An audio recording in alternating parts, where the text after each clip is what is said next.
What is up, beautiful people? It's Wolfbrother Mythos from the channel Frost and Fist, and welcome to this video. Tonight, I'm going to continue on with my Stormcast Liberators. And, yeah, so I finished up the squad leader the other night. Actually, yesterday, I believe. And, yeah, so now I'm going to be working on the other 4 of these guys.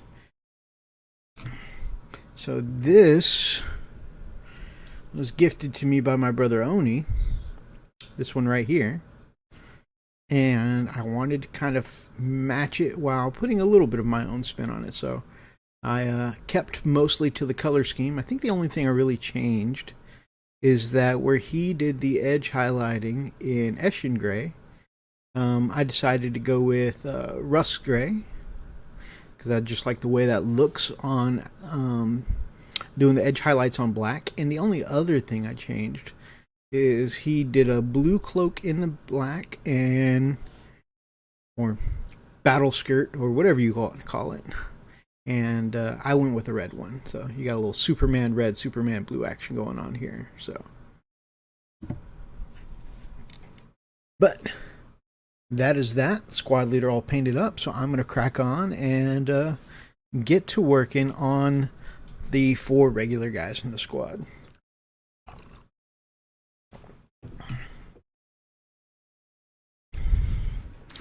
So right off the bat, I noticed, because I was working on these Friday night, and I noticed that I had done the gold on the shields, and I had done the gold on the shoulder pads here, and I noticed that on 2 of them I had completely left off the shoulder pads, so that's going to be the first thing I tidy up.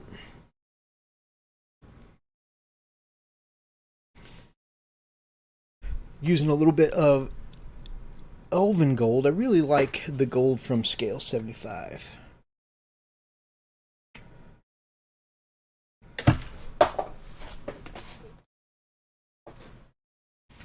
Like it so much, I'm going to yeet it to the ground. Wish I could be painting right now, but no. Stuck in this car. Doing your commute. Greg, my brother, good to see you tonight. Good to see you indeed, my friend. Well, I will do some hobbying for both of us. How about that?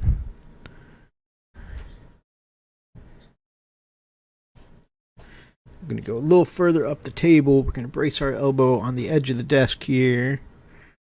And we will try to be careful as we go in.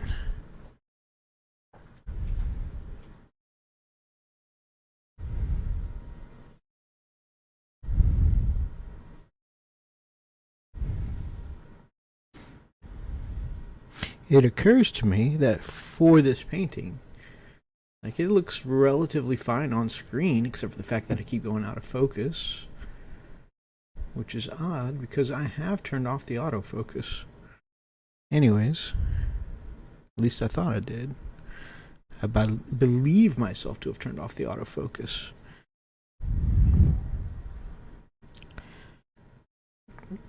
But, yeah, it looks like a decent amount of light here on the screen, but I don't know if it's my eyes, but I'm just starting to feel like, man, I could use a little more light here.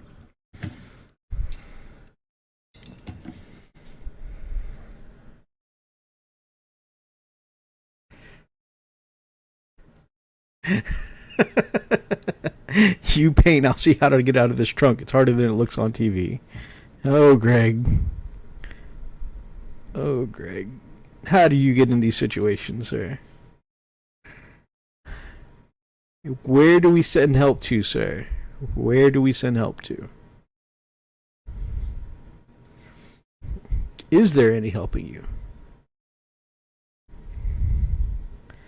Because let me tell you, if it's your lady that put you in the trunk, I'm not sure how I want to get between y'all. That sounds scary. It looks like you're painting in the closet. Does it? Does it look dark enough like I'm painting in a closet? Interesting. I thought I had some decent light here, but apparently if it sounds like I'm painting in the closet. Huh. Or if it looks like I'm painting in the closet, rather. Interesting. So my little hobby area here is actually, from the apartment floor plans, meant to be like a dining room area just off between the living room and the kitchen. And I got to use it as a hobby space because I have the most amazing wife in the world. So I'm definitely not in a hobby closet.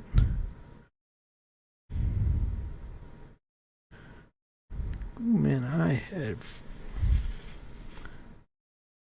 definitely overthinned my golds here. With a little too much medium. Oh, it is kind of dark. Well, I do have some new ring lights, and I can try and set that up for the next one. Thank you for showing me, Lily. Hi, Tenny. Good to see you. Very dark like my soul. I've been in your hobby space. I know. It was good times, my man. It was good times. Gotta have you back. You and Tenny both. He didn't buy me the Stormcast I want. I'll let him out when he says I can get them. So are you going to get the new box, the Dominion Stormcast? Or are you going to buy one of the older sets?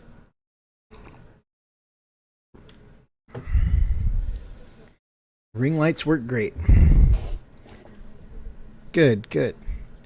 Yeah, definitely. Lily just brought over her phone and showed me, and it definitely looks different on the end result than it looks on my computer screen right now. So I'll make sure to set up the ring lights for next one. Probably the new one. Very cool. Maybe you can find someone who wants to split those new orcs with you. As far as I can tell, most people seem to want it for the new orcs. So you might not have any trouble finding anyone who wants to split and give you the Stormcast half. And if it follows through in true Games Workshop tradition, the Stormcast out of the box will probably be nice and strong in comparison to the Stormcast that came before them. If you look at Indomitus, the Indomitus Marines are actually pretty good on the tabletop. Compared to the things that came before it, pretty competitive. And so, by that same thought process, these Stormcast should be pretty good too. So probably a good place to jump on in, Ash. I've got kind of a mix going on here of some things that were in the first box set of Stormcast. The Liberators, the Paladins, some of the HQs out of that first box. So I've got a good mix of some of the things that came out of the first box, but then also Brother Oni needed someone to split the Dominion box, and so he's going to hook me up with the new Stormcast too. So I'll have kind of from my estimations, I have about 1,000 points now. So effectively, that should put me up to a pretty good sized army. Doubling my forces there. So should be pretty good. Hellworks wants to kit bash the new Stormcast. You want to make Space Marines out of them, right?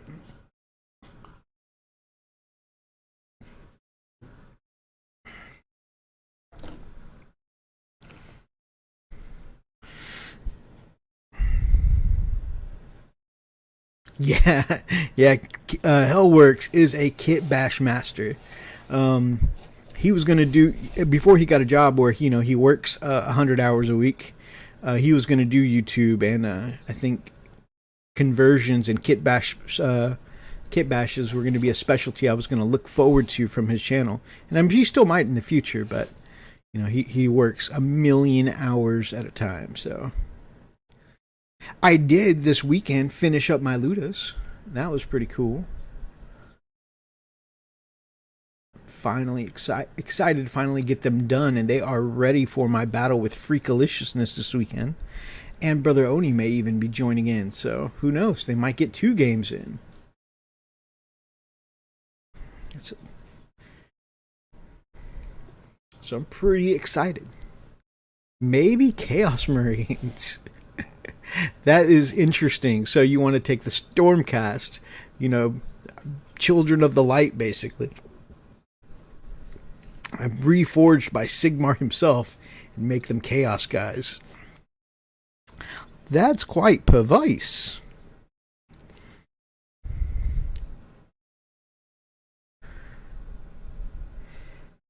Mythos kit bashes more than I do. The world is going to end.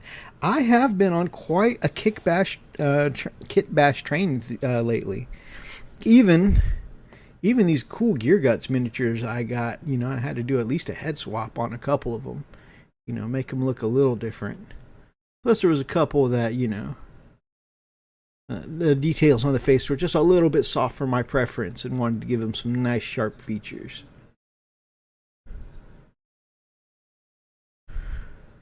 But I think being friends with guys like you is definitely one of the things that puts me on that kit bashing train. So, I can still blame you in the end. All right, so we have got the golds down. Haven't done the white on the shields yet, and those are some pretty fine lines. I'm not sure that I want to try doing that on camera because that's the kind of thing I kind of, I tend to want to get right up to my face to paint. I don't know. We'll see. And then even tinier white lightning bolts over here. I could start. Oh, yeah, I should probably go ahead and lay down the color for these paper ribbons here. Paper ribbons, like it's coming out of a printer. They're Oath of Moment kind of things. I'm not sure what they call them on these Stormcast, but on a Space Marine they would be Purity Seals and Oath of Moments. So I'll look into that. And then there's some fiddly bits here that I missed with the gold. I'll go back in and do that.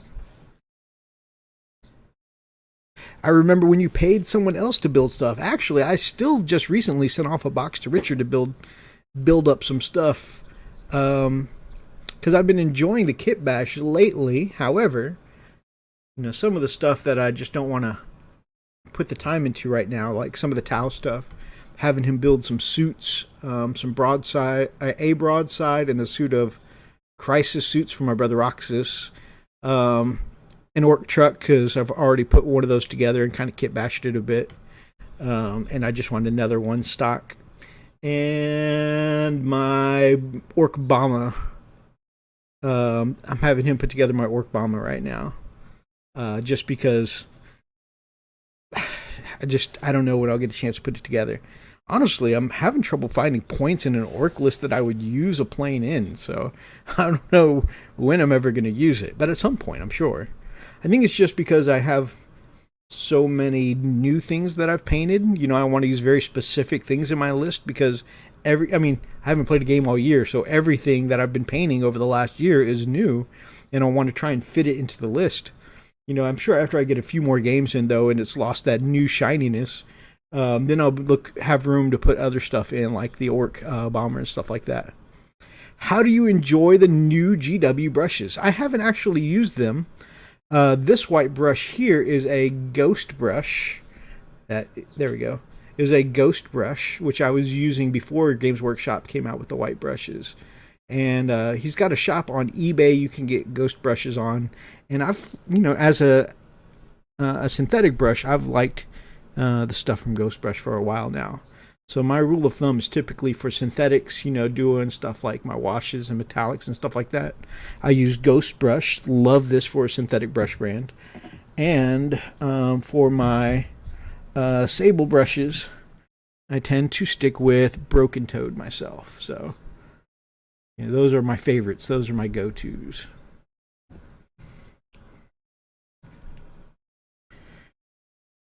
Recently I got in my set of Ghost Tiny brushes. I'll have to show you guys those another time because I have no idea where I put them. But yeah, I got in the Ghost Tiny brushes, so that Kickstarter has gone really nicely. And yeah, so right now I got them because I know it's going to give out at some point. You guys know it's really rare, or from what I hear from people online, it's really rare for a Games Workshop brush to last long. And I've had that experience with a lot of my Games Workshop brushes. But the fine point that I do all my detail with has lasted me the whole, 6 years now I've been in the hobby. It's crazy. And look at that point. That point is still sharp. I mean, I try and take care of it, good brush soap and all that. But yeah, I'm just really surprised because, so many people talk about how GW brushes don't last them. And this one is going on 6 years now. But I know the 6 years is asking a lot for a brush. And so I went ahead and ordered the Ghost Tiny brushes. So they'll be my backup for these tiny, hard to reach places. Very nice, very nice. Yeah, in general, I love Ghost Brush. They are my favorite synthetic brushes. I have not, to be fair though, tried my other favorite brand, Broken Toad. They've got a Fugazi brush, as in the term for fake diamonds, and I have not tried their synthetic brushes yet.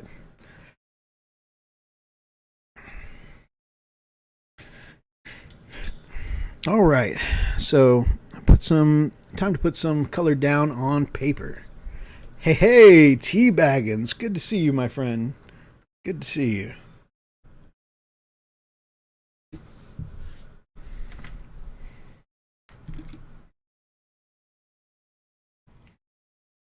Essex, good evening, my brother. I know we were in the same chat earlier while you were at work during Pickle's stream. Hope you're doing well. I'm biased. All I use is ghost brushes anymore. Ghost brushes, I think, especially like when I'm not trying to work super hard at, the ghost brushes can take a good beating is what I'm saying. And so when I'm doing something and I'm not like trying to be super careful with my brushes, they're definitely a go-to. Hearing whispering in my ear, and I realize that I have a headset next to me that I haven't turned down the volume on. Okay. I'm not going crazy. Not from this, anyways. Just got home from work, my friend. Okay.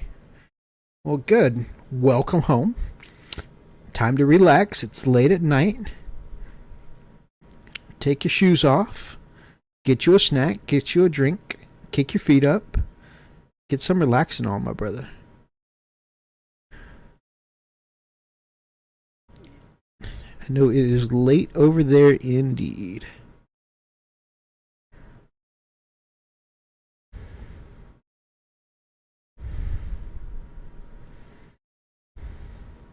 So my usual for these little papers is to do a Wraithbone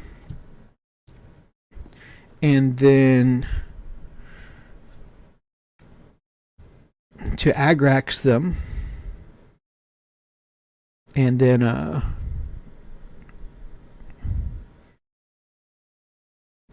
neaten it up with some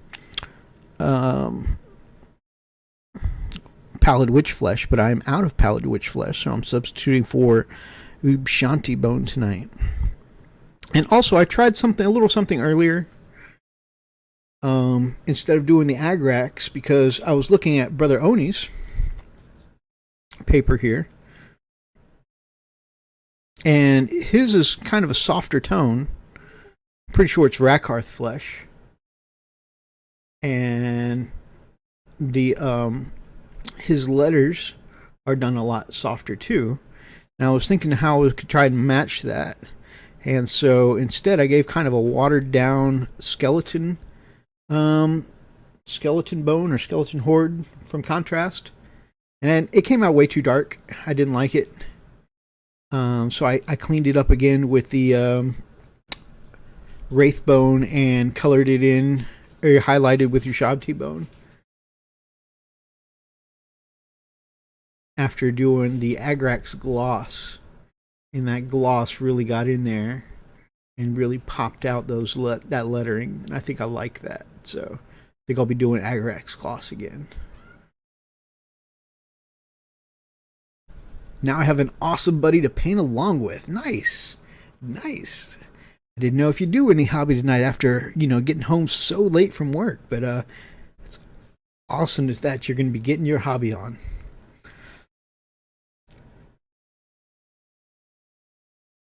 So the rumor running is those figs I sent you on Instagram may get a blank primed release. Well, that is cool. I like those were incursors, right? I believe those were incursors. Actually, they might have been reavers with carbines. I'm not sure. Oh, Zandri Agrax and Ubshadi. Ha! I could have just asked you, huh, Brother Oni? Good to see you, my friend. Well, you know what? I happen to have those colors. And since I botched my last attempt to recreate it, I'm going to follow your recipe this time.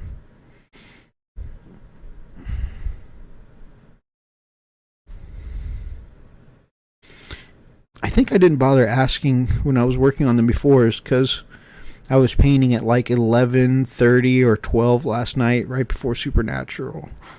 And I didn't want to bother you late at night, and I was just kind of experimenting around. And I know that with IT, you tend to get up, well, I mean, most IT people I know tend to get up pretty early.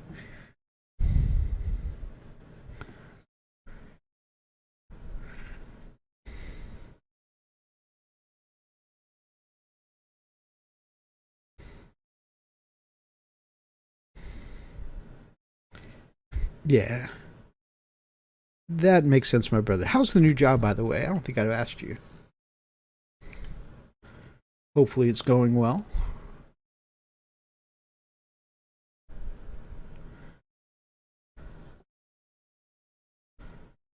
Oni, I meant to ask you, today is Wednesday. Did you find out if you'll be able to make it on Saturday? I think it would be sweet to be able to get in 2 games.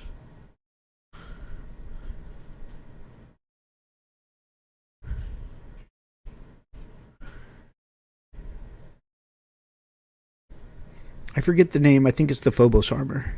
Yeah, I remember when I was looking at it, I think it was the Phobos Incursors.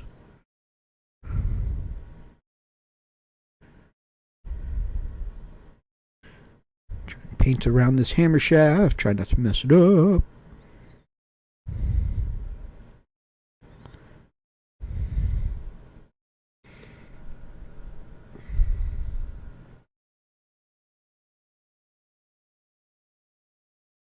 Yeah, I don't remember my stream being this dark. I am definitely going to have to put up the ring lights next time.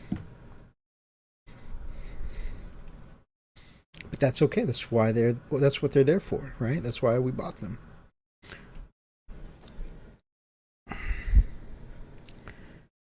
Big Mech Danskull and Pickle Jar both had great streams today. If anybody's checking them out, of course, Pickle Jar on the YouTubes. And Brother Big Mech Danskull had his show on Twitch.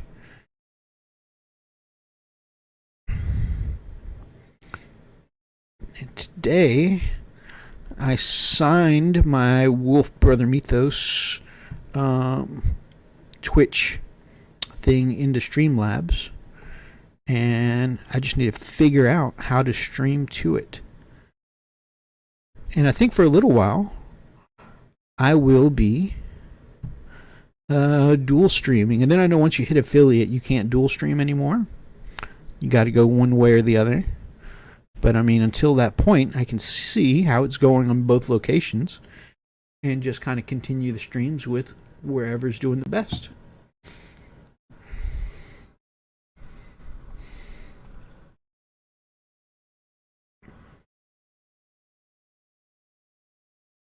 I was putting the feelers out there today, asking Dan what he thought, because he does the dual streaming. You know, he runs both platforms. He runs his YouTube side, and he also runs his Twitch side. And I've met a lot of cool people, a lot of nice people on Twitch using just the Wolfbrother Mythos handle. And so I'd asked him, I said, well, Freak and I jointly have the Frost and Fists Twitch that we haven't done anything with. But also, I've made a lot of nice people so far on my, other streamers and stuff like that on the Wolfbrother Mythos profile. I said, since I already know a bunch of people, and I've got subs to some people that have been gifted to me on the Wolfbrother Mythos profile. I asked him, should I continue on using the Twitch of Wolfbrother Mythos, or should I activate the unused Frost and Fist on? Which I think does get some use whenever Freak is watching Twitch. But overall, not really. And his suggestion was to go with the one I've met people on, use the Wolfbrother Mythos. But if you guys have any thoughts on that, and I know not everybody, I know most people who watch YouTube don't also do Twitch, but if you guys have any thoughts on that, I'd like your opinions as well. A little community feedback, Brother Roxas, yo. Brother Essex has Shambling Undead, the Blood Bowl team, on the bench tonight. Very cool. Will you be doing the Blood Bowl Pickle Bash at his birthday? Will you be in attendance, my brother?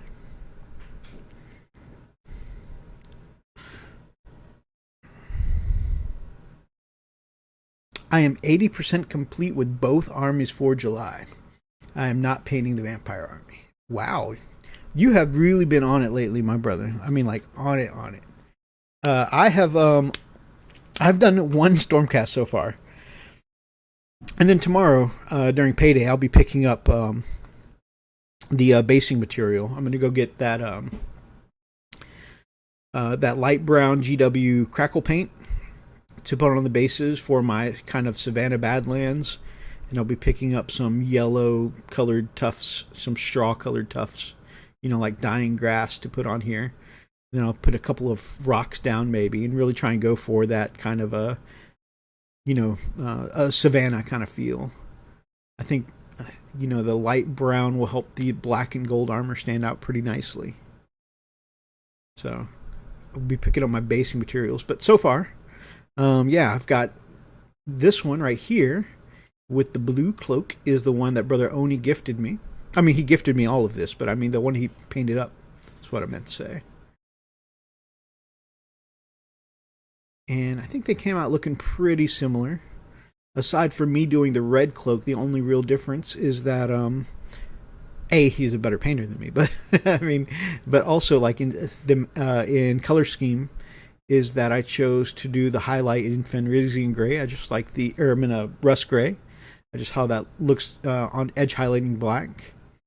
And then I did the red cloak. But I've tried to keep most of it to the same kind of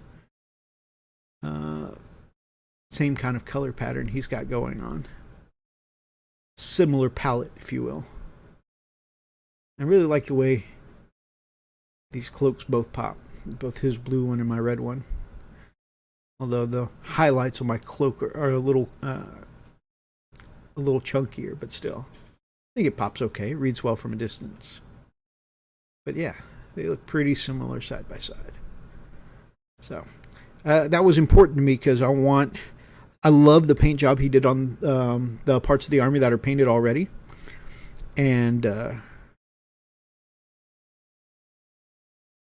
And so I wanted to continue on with the scheme, but it was important to me that I try and get it right because I didn't want the two parts of the army, the part he painted and the part I painted, to look too unsimilar. So I'm glad it came out kind of looking, pretty close to his paint job. Essex will be at that Blood Bowl birthday bash. Nice. Is it the Armageddon dust texture paint? Don't make me lie to you. I think it's a Grelin Badlands. If anybody knows for sure what the light brown crackle paint is, if anybody, actually, I just started the show. It's okay. It's okay.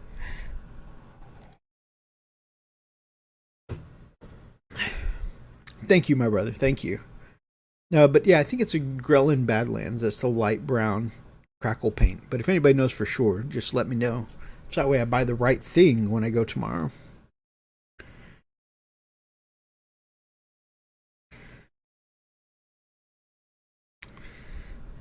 Oh, don't you hate that? When you paint something and you realize that you missed something.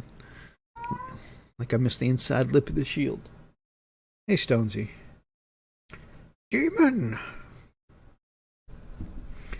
I've been watching a lot of Supernatural lately, so everything's a demon. So my wife and I had gone all the way up to, one of the later seasons, and then we had just stopped watching Supernatural. Because I think we were caught up at the time, and then we didn't continue on. And we also moved, that's right. And so now we're going back, but it's been so long that we completely restarted the series.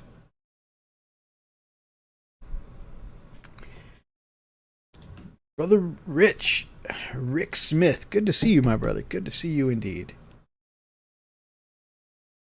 Is anybody else getting their hobby on tonight?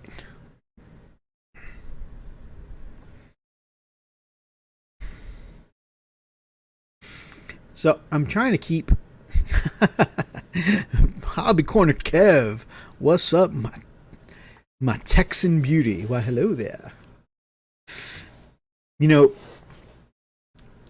that there's no technology, and these are not actually like thunder hammers and stuff like that, it's going to be a struggle for me to not just put energy weapons on all my weapons and to do them as just flat, not flat metallics, but like straight up metallics.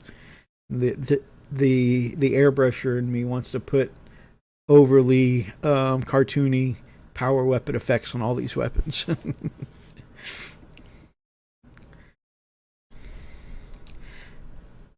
All right, we're going to put some known oil down now.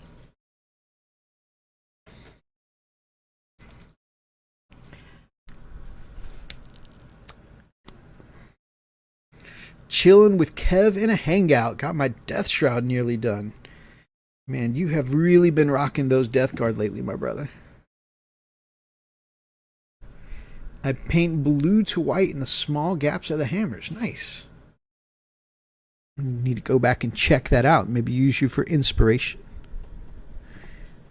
All right.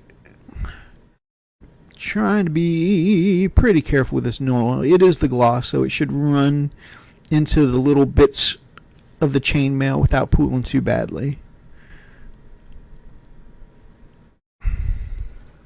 But I definitely wanted to get this down because I didn't think to on the squad leader I did until I had already highlighted up 2 other colors of reds on the little red leather groin protector here, the little battle skirt. And so, that was nerve-wracking trying not to stain my highlights. Been painting 4 boxes since Christmas. But man, they come out looking fantastic. I really like your Death Guard, man. Next is that beautiful Demon Prince. Awesome. Awesome. I'm really looking forward to that, my brother.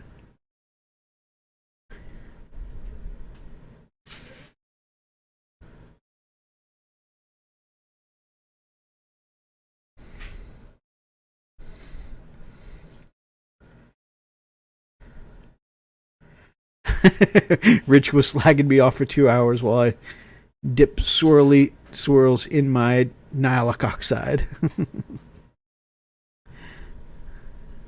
That's cool.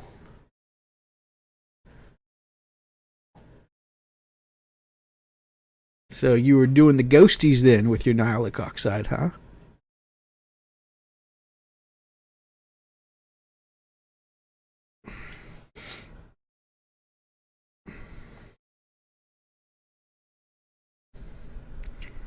So, he deserved the slagging off.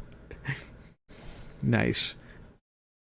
So, Kev, you've tried out several different armies in your Monday. By the way, Hobby Corner Kev has live streams on Mondays where he does live kind of beginner battle reports from the Mortal Realm series.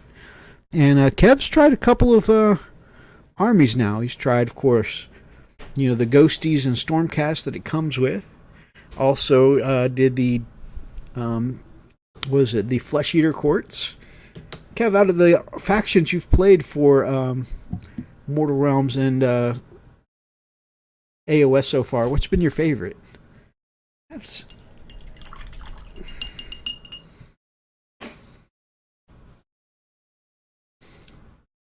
Kev also does a hobby stream chatting away on Friday nights.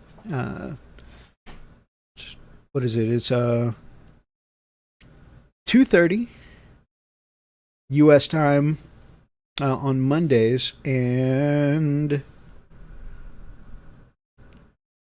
2 o'clock on Fridays.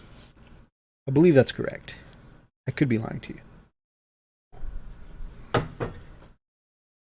Admittedly, instead of actually looking at what time the stream comes on, I just wait for the notification on my phone that says Hobby Corner Kev is going live in 30 minutes. Hobby Corner Kev is going live now. And then I log in.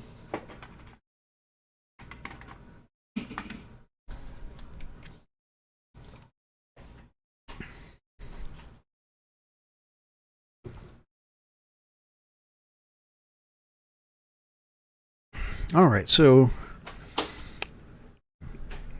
while we let that dry, maybe we should go ahead and Agrax our Oath of Moment papers.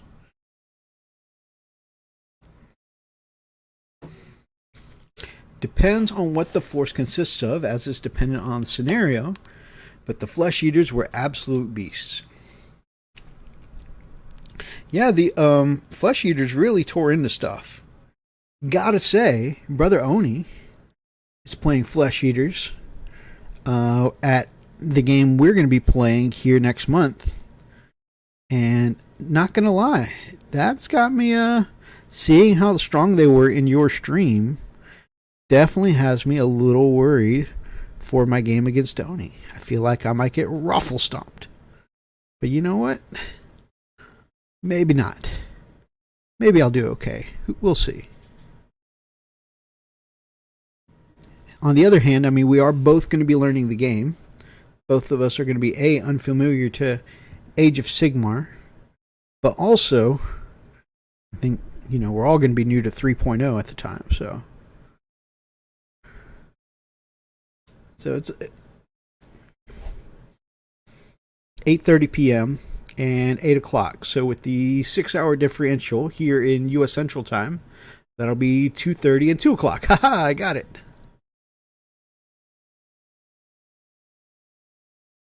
I know things and stuff.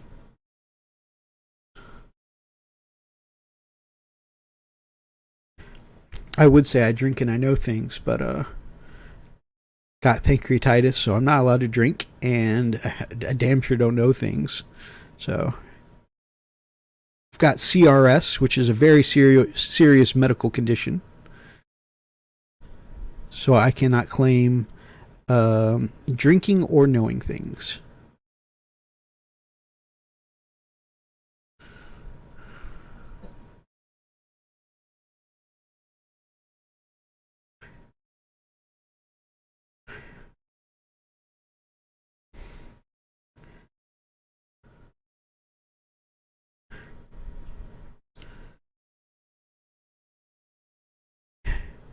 You may know things and drink nothing. Well, that's where the CRS comes in. That's where the CRS comes in. I can't remember shit.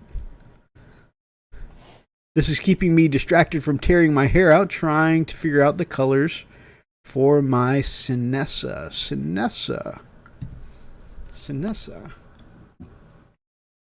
I'll look that up real quick.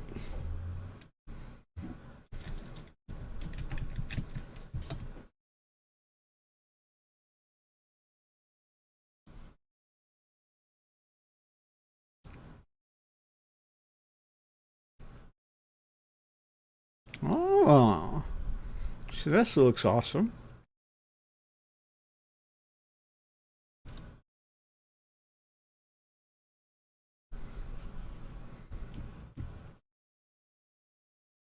Let me show you guys.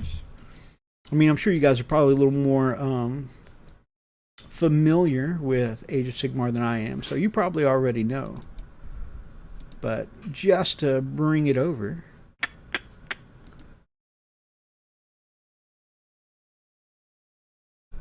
why did that not translate?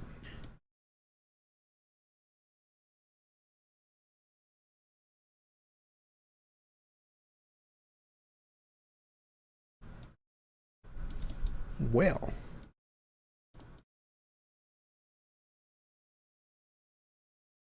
I don't know why that's not working out. Well, I was going to show you guys, but apparently my window capture is not working right now. Well, that Sinessa looks pretty badass. I love, love, love the wings on it. And I would definitely be interested to see how you're going to rock that. Are they wings? Is that a fancy peacock cape? I don't know.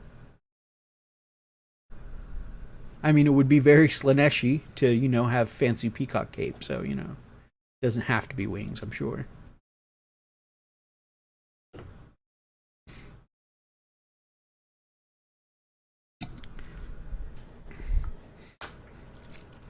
Sorry for the delay there, everyone. I just want to hear about cool projects people are working on. I get curious and I want to know. I want to see. I want to see and I want to find out.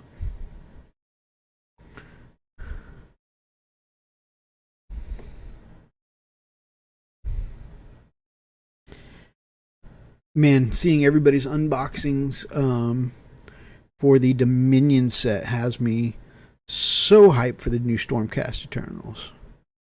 I am so lucky that Brother Oni's going to be hooking me up. Like he's already hooked me up with the Stormcast. I'm a lucky get indeed. I'm about to work on my sleep. Hey man, that is a great project.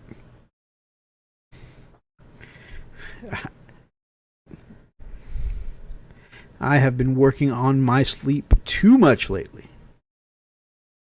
Well, in the morning anyways. I've been staying up too late and then waking up too late.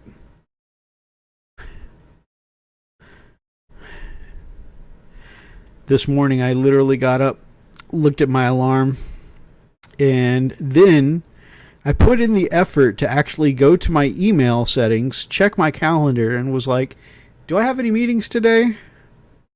No meetings today. Okay, we're going to get another 15 minutes of sleep. And then reset the clock specifically back for 15 minutes, and then went to sleep. You would think after putting in that much work, my brain should have been awake enough to just say, get up out of bed.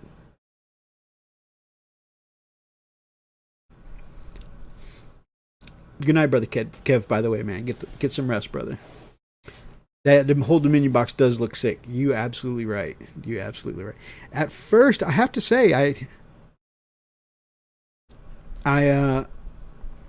the Cruel Boys had to grow on me. I think just like the squig faces on their shields and armor, and just like where it had like the dots kind of all over the face and stuff like that. Things with too many holes, giggity, bother me a little bit. So it had to grow on me. But then I thought maybe it just stands out too much because of that really bright colored shield, that aesthetic. And I was like, well, if I painted that, if they were painted as, you know, something more muted, like just beaten up metal, I was like, that could actually, they would look really cool. Big loves, brother, big loves.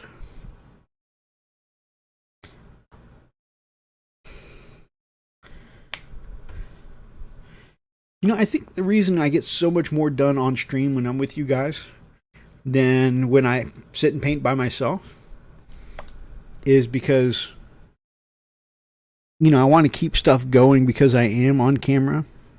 You know, I don't just put down a wash and then go see what Lily or the girls are up to. I don't just put down a wash and play on my phone for 15 minutes until the wash dries.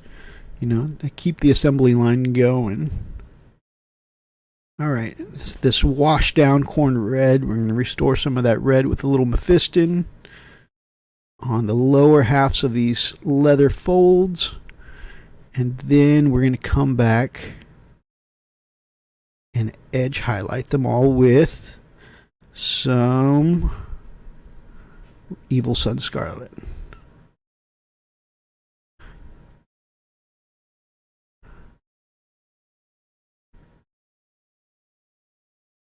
And in that fold there, where it starts to fold back into the shadow, we're going to leave that washed down corn red.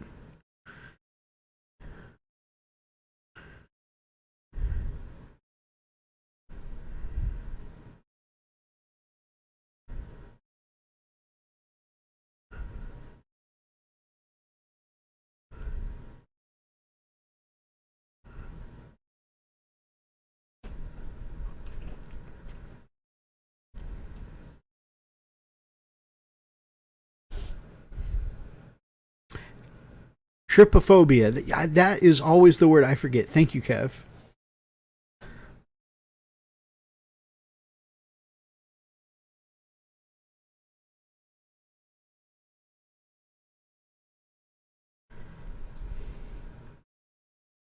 You know, I never even realized. Oh,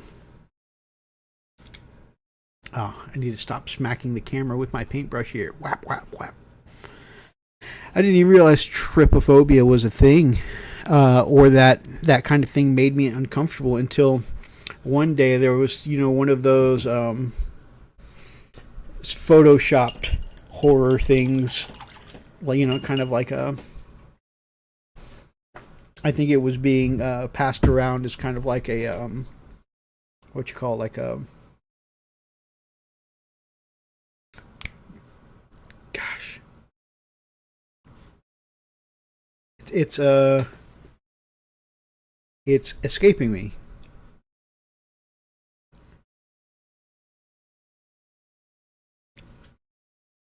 Roxas or Babe, what's that laboratory where they keep all the weird things, like the stairway that goes down to hell?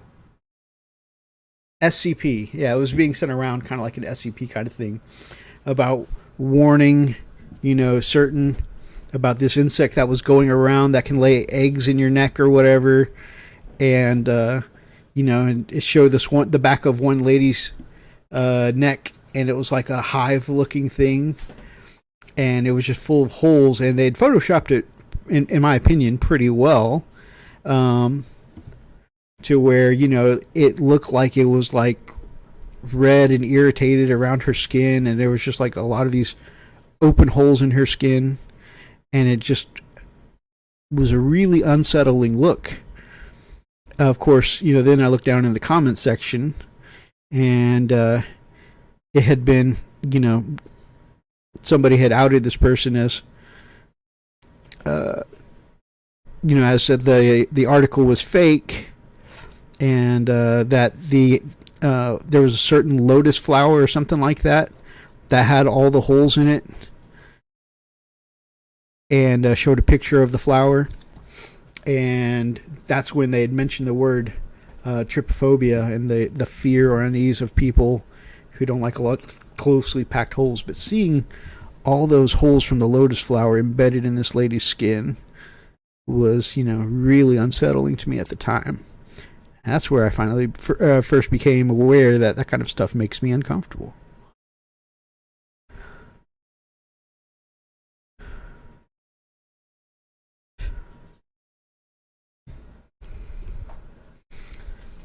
Lupus for us. Good to see you, my brother. Good to see you.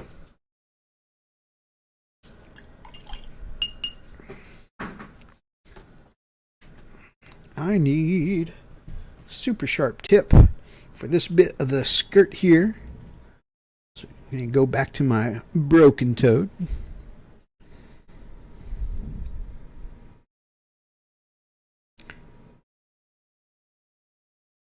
So wait, we can get right up on the edge here.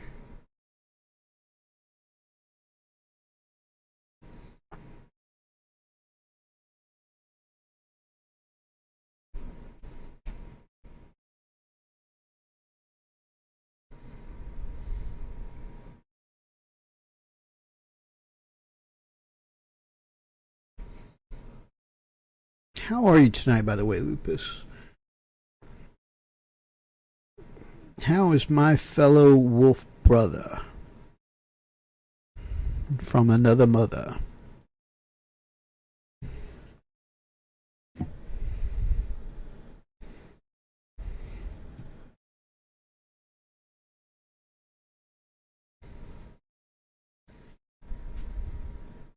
So, how do we all feel about the new 100% rule for Games Workshop events? You know, the rule when I first came into this hobby at Games Workshop was 90%. And for me, that 10% really makes a difference. You know, I was pretty incompliant with the 90% rule. But having to have 100% of your model GW parts, like, I want to go to an escalation league at my local GW, and they're going to do one for 40K, they're going to do one for Age Sigmar. And these cool little helmets I'm rocking, theoretically, could disqualify me just for the helmets. The rest of it's a perfectly legitimate Stormcast model. And I think the helmet really improves the look of Stormcast. I just don't like the face helmets, you know? The helmets that are carved into faces. I don't like them for some reason. I never have, even growing up. But I think this knight helmet looks much better in place there. So, anyways. But yeah, that theoretically could disqualify me. So, I don't know. I'm not super thrilled with the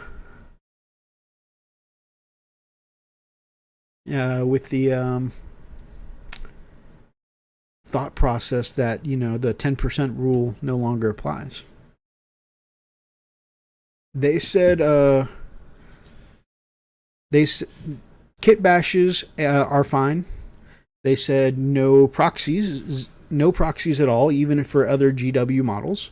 So the fact that I've got, you know, these White Scar 30K Terminators that I'll be slapping shields on and using them as my White Scar's Blade Guard. They don't have any rules in 40K, so in my mind, these GW 30K models should, you know, be just fine as a stand-in in 40K, because it's not like I'm taking something that already has 40K rules. They're 30K only. And having this blade and a shield on them will give them the same WYSIWYG profile as Blade Guard veterans. You know, but according to this, you can't even proxy in existing models from 40K. 0 proxies and kit bashes are fine as long as there are quote-unquote no printed bits and no third-party bits from other companies. So, any printed or cast bits will disqualify you. So, that is...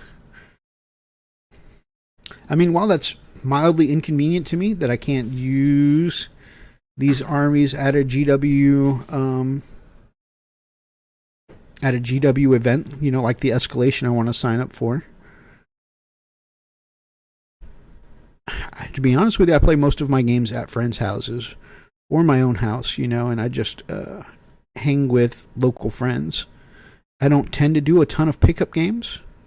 So for me, it's not a huge effect. But I'm just saying, you know, as for these escalation leagues and for, you know, if I was one of those people who was looking for pickup games, it would disqualify me.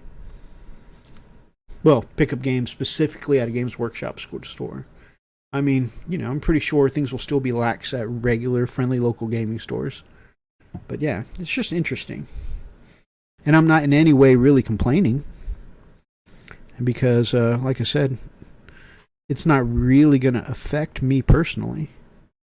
But yeah, I think it's an interesting direction. Clearly, you know, with the success of third-party bits vendors, and most likely, I'm sure, the straw on the camel's back is probably the fact that home printers are so widely accepted and used now, that, you know, they just felt they needed to draw a line in the sand. You know, and say, this is going to be our standard.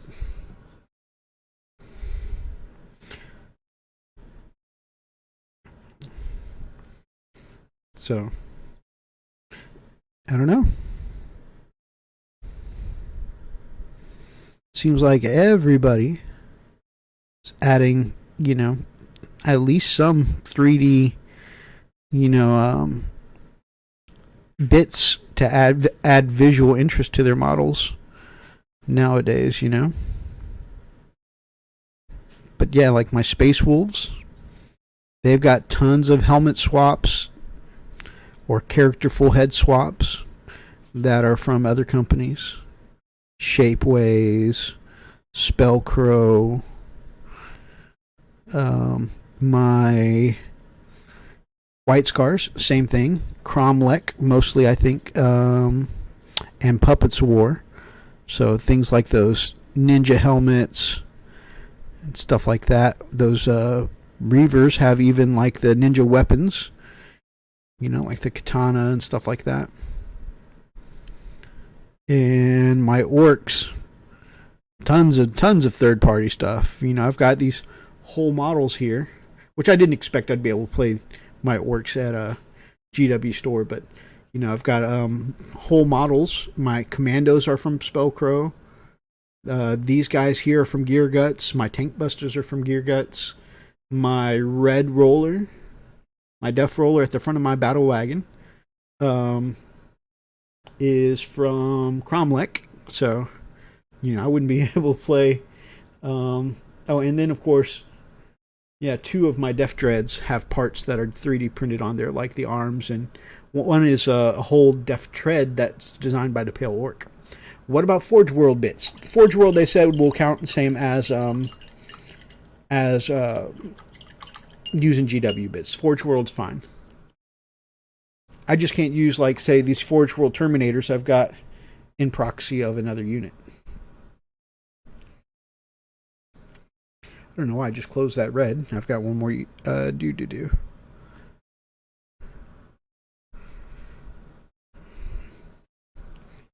But yeah, so it's, again, I'm not really bitching because it's not going to affect me very much aside from the escalation. But the thing that's slightly frustrating for me is that before, when they said, 90% of the model had to be GW exclusive, I was compliant with the old rule. Them changing the rule and the fact that, half of the majority of my armies are now out of compliance. That is slightly frustrating. Again, not because it affects me massively, but just because I was in compliant with the old ways. Now, of course, this is their corporate statement that they put out the other day. I still haven't talked to the manager of my local shop, to see if he's cool with anything. If it's just a couple of helmets like my White Scars or weapon hands, and I promise not to take pictures in his store, maybe I can, get an all clear from him. I don't know. But I'm just saying from the corporate stance. My thought process in my experience with GW managers is, a lot of them are human and are willing to work within reason. So I don't know. So as it stands, as of the moment, it looks like I will be using my AdMech for escalation. But if I get the all clear, I might use one of my other armies. It would be cool to use my Orcs, but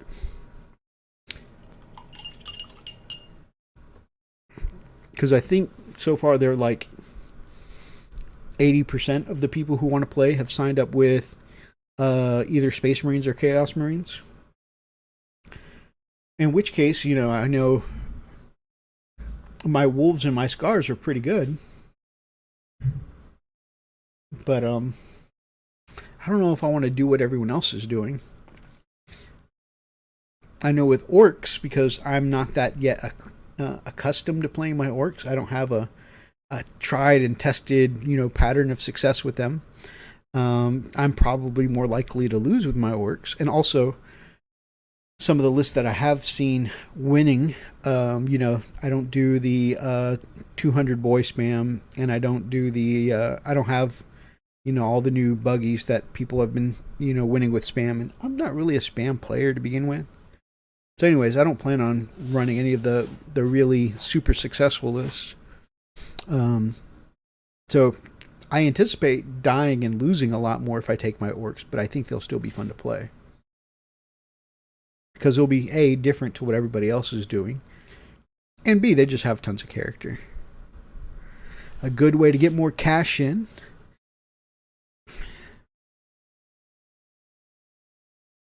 Maybe. So, there's a couple ways to think about this. It could just be that they are choosing to draw a line in the sand because of what they have to do with the fact that they feel like 3D printers and stuff like that are probably a threat to their business. I have seen memes and stuff like that going around saying that tabletop wargamers are single-handedly keeping the 3D printing industry afloat, which is a funny thought. But I mostly think it may just more be about putting,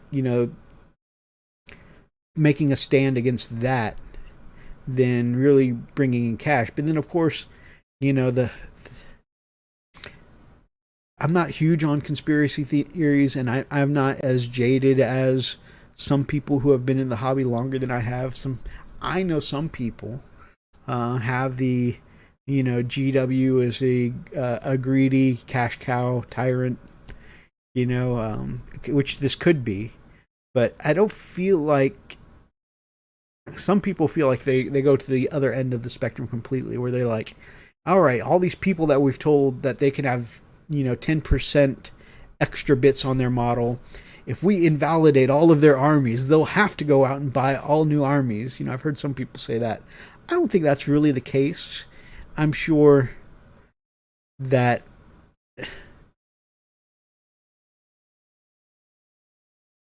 and you are allowed to use 3D printed stuff that you design yourself. You're absolutely right. The thing is that I think especially with intellectual property and stuff like that, they're still selling and buying other people's designs to be used in conjunction. If it was like just an intellectual property thing, orcs who have completely different designs or faces, like say Spellcrow or Cromlech, their orcs look very, very different. Ooh, I need to stop smacking the camera. I'm sorry, guys. Their orcs look very, very different to the GW style of orc. So it's a different look. Where does the line for intellectual property blur there, right? But they've gone ahead and just said all of them that you don't have proof that you've designed yourself. And if you really think about it, I wonder how difficult it's going to be to prove, hey, I designed this and printed it. And of course, that's going to take the majority of people who are using third-party bits or extra bits, even 3D printed bits that you designed yourself. That's really going to cut down to either from like the mass of people who are widely used. Gosh, I really need to stop. I'm so sorry, guys. I need to stop smacking that camera. So professional here. As I heard somebody say earlier about my brother Kev, professional, just 20 pence professional. That's how I feel sometimes. But yeah, so that's really going to cut down from where it's like 3D printer in every home access to these extra bits to just the people who understand 3D modeling and how to build their own stuff. If you think about it, everybody who has access to 3D printers, if you don't understand how to design your own, you could go somewhere and pay to have an STL of somebody else's product, download it, print it, and put it on your model. But that's not according to their advents, no longer acceptable. The line will move from judge to judge, and some companies won't have the money to take it to court, so can't even challenge if they know they'll win. It's a good point, brother. It's a good point. Good day, good day. Good to see you, Weather Pig, my brother. By the way, Weather Pig has put out today a brand new video on chipping effects, or actually it might have been last night. It all blending together for me. But yeah, it's a really good video, guys. I definitely recommend giving it a watch. And he's going to be doing these shorter videos like he's done today. Today's happened to be on chipping, but the series in general is going to be about trying to get you to think about different techniques, thought processes, mindsets. And like I said, today is, have you tried X amount? Oh, God, I am so sorry, guys. I talk with my hands a lot. As such, I tend to smack the camera a lot. I'm so sorry. But yeah, you know, but these videos will be aimed at trying to get you to try different techniques or things, and maybe getting your thoughts and processes on these techniques.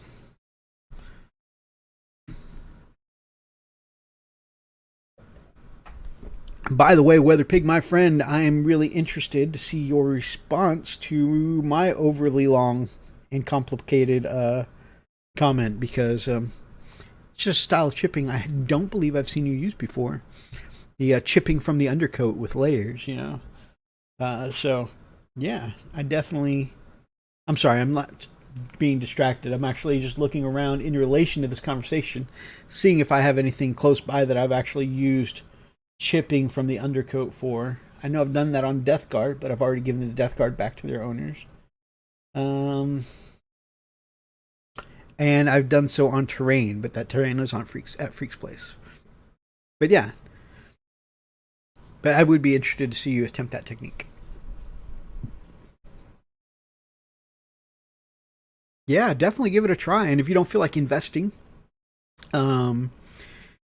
in chipping medium for, you know, just a one-time video, there's other techniques that are similar, or it's the same technique, just different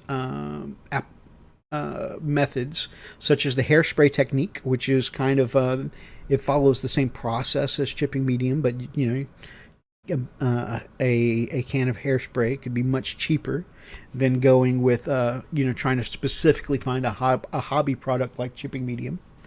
And then also some people use what they call the salt technique for the exact same thing of the undercoat chipping, where you know, they'll wet bits of salt and use the bit, you know, a little bit of water to stick salt to whatever it is that they're trying to chip, and then when they paint over that, they can later go back and chip away that bit of salt. You know, so it's also a pretty good chaotic control kind of method for chipping, kind of like you described with the sponge. You know, it's relatively controlled, but there's an element of chaos to it. So both of those are perfectly applicable. And then I've even wondered, personally, when they say salt chipping, they always mean like thicker pieces of salt, like coarse salt. Do you airbrush the final layer so you don't brush off the medium? I have done it both ways. When I did the terrain, I did it with brushing on the paint. And when I did the Death Guard models, obviously something a little more delicate, I airbrushed the final layers. But it should be fine brushing it on. And even the Death Guard, when I airbrushed it, you know, I airbrushed the main color. You know, let's say on the Death Guard, for me, it was that cream color of the 30K Death Guard. You know, I airbrushed, you know, a darker, like bone color, and then I lightened it all up with a Pallid Witch Flesh with a Zenithal. And then I went in by hand and brush painted, you know, all the details to the Death Guard, you know, all the trim on the armor, the bone protruding from the armor, the gut spilling out, all that good stuff. And then I just went back to the select areas of the armor that I wanted to and activated it with a little bit of water and started chipping in. As a primary scale model builder of cars and tanks, the chipping medium from AK seems to work best for me. The salt technique was difficult to control. That is what I have, is the chipping medium from AK Interactive. It's good stuff, good stuff. I was just suggesting the others could be possible if you wanted to try a one-time technique for a video without having to go back and buy a whole different product. But I definitely agree. the chipping medium. I've tried the Vallejo and I've tried the AK, and the AK so far is my favorite.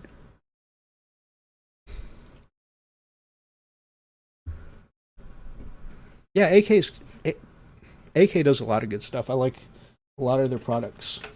I've got their chipping medium, their streaking grime, their white spirit. I've been slowly gathering more and more AK Interactive stuff lately, just because they've got really good products. Not sponsored, just really a fan of what they do. All right, so I think my brightening up of my red leathers has dried. So now we'll go back and put in some highlights.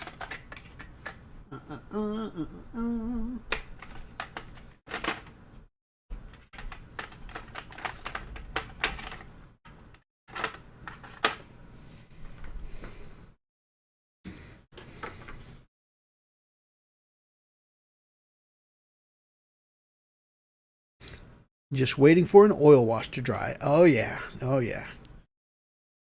And actually, my favorite oil wash is a Scale Modeler's oil wash that is really big in the Gundam community. Mr. Weathering's Realistic Modeling Multi-Black. Yeah, I really love this stuff. This I found is a great entry point for getting into oil washes, because there was no, worrying about mixing the right consistency and stuff like that, and it runs really well into the recesses, and it only stains if you want it to. It's very, very good about, smoothly going over flat panels and being able to pull up those colors. Really good stuff. I used a lot of the GW metallic gloss Nuln oil for metallics before, like guns and stuff like that. But now I almost exclusively use the multi-black on that. Interesting days, how different the genres of hobby are finally coming together and using the same products. I agree. And there's definitely, I started off mostly only consuming Warhammer content, and I still mostly consume Warhammer content, but I still keep up with some of the things that Scale Modelers are doing on their channels. Because I like some of their personalities, like Owl's Modeling Mayhem and stuff like that. But also I learn a lot of stuff from people who do scale models, because they're going for a lot of similar effects in some cases, and so it's just good to take in the knowledge that came before us, right? I think also what kind of got me hip to that is our brother Rob from the Miniatures Paintbrush. He came to miniature wargaming from the scale modeling, and same with D from Gamecraft Dragon. Both of them came to wargaming from a background in scale modeling. So why did I move off that? I hadn't painted the skirt yet.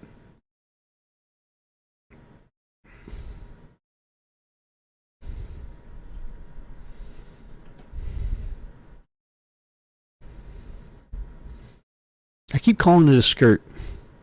Does anybody know what the accurate name for this leather junk protector is? I want to say in Soul Calibur or whatever, I heard it referred to as a fold, F-A-U-D or L-D.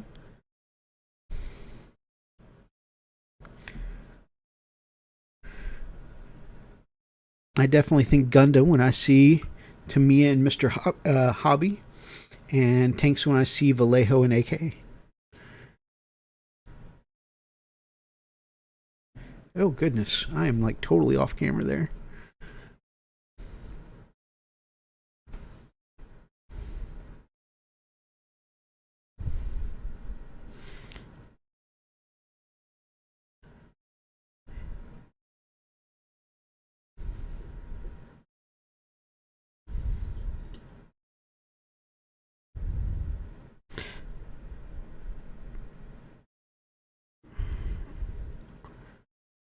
There we go. Just the sharpest highlights there. Wouldn't you know it, I missed the entire back of this battle skirt. Alright, well, I'll come back to that because I'm already on edge highlight stage. We'll come back, we'll brighten all that up. Anyways, we probably won't brighten all that up too much anyways because it is on the underside of his armor, kind of between his legs. And, you know the phrase, where the sun don't shine, there's probably not getting a ton of light down there. So I might just brighten up some of the folds of that cloth, of that leather with the Mephiston and not take it all the way up to Evil Sun's.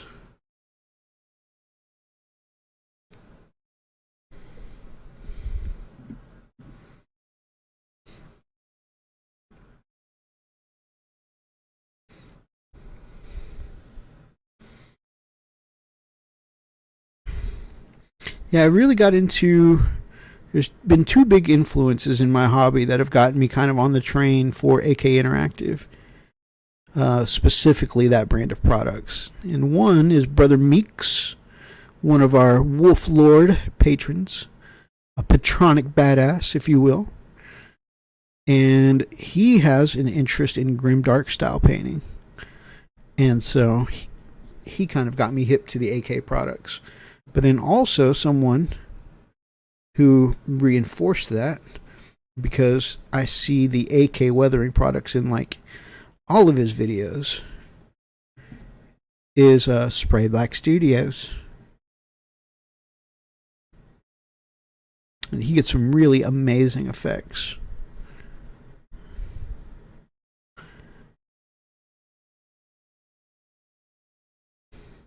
At some point, I need to find an army that I can try painting up in the grimdark style. My next two armies on my list, my sisters in my Ultramarines, I've both already got nice vibrant color schemes for, and I don't really want to grimdark them up. So it will have to be something beyond them.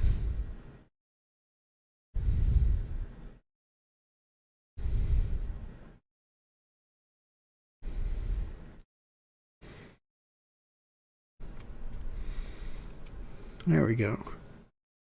I think starting from Corn Red and highlighting up to Evil Suns pops nicely. What do you guys think?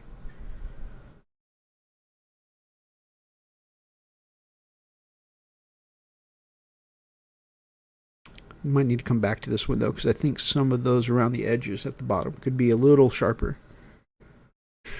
I have AK Rust Pigment. I really like it. Very nice. Very nice. I should probably get some of that myself, for as much as I dabble in rusty orc weapons.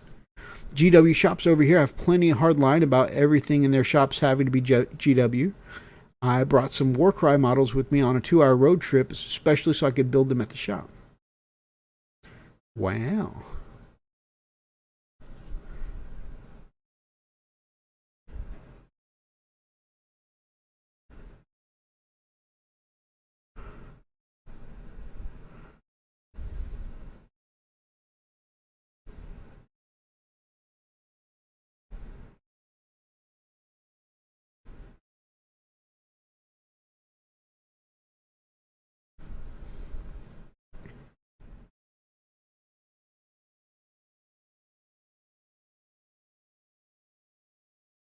Felt the need to do a second pass. You guys know sometimes when you're doing edge highlights, it looks less bright whenever it dries up. That's how I was feeling.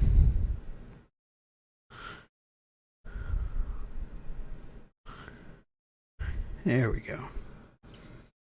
I'm so happy one of my old AOS mates opened up a hobby store. Nice. That is awesome. Wow, they nearly kicked you out for using third-party sprue clippers. Wow. That's hardcore.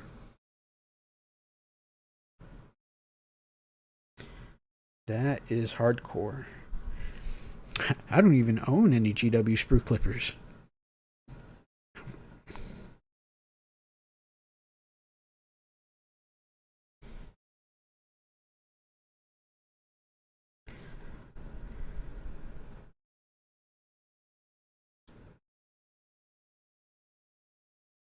I have to admit, I have been pretty spoiled at my local gaming shop, especially when it was a little more tabletop oriented. We had built up a rapport with the store owner, and when he moved to a 2-story building where like the store part and the arcade part were down, I raised up my axe and smashed the likey. Brother Mini Warmut. Good to see you, my brother. Out of curiosity, you're still engaged on Friday nights, aren't you? With a live show.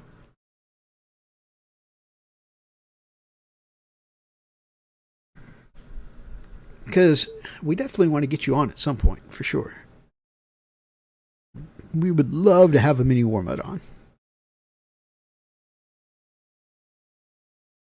Aries? Oh, Aries Styrene. Oh, hey. You guys know each other. Very nice.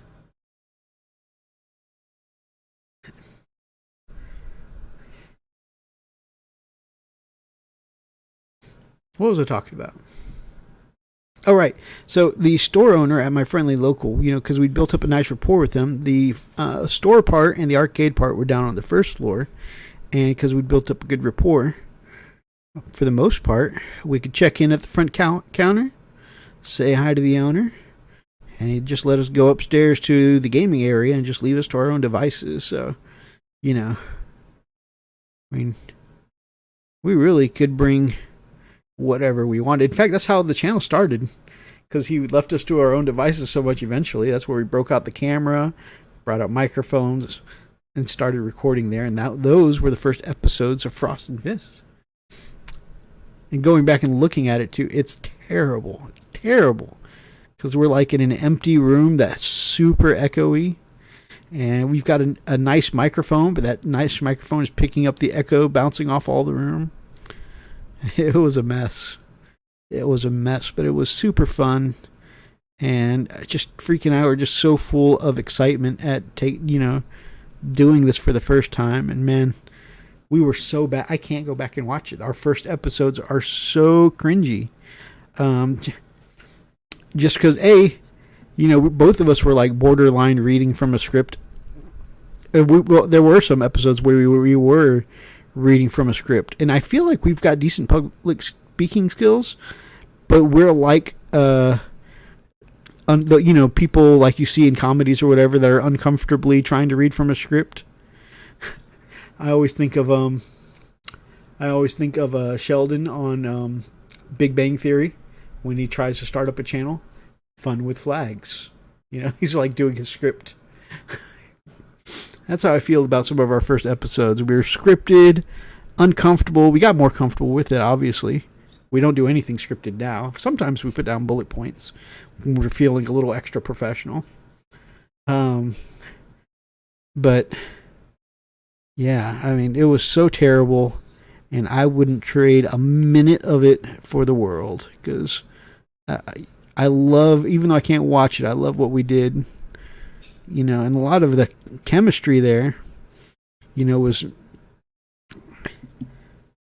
like perfect, because it was evolving on camera.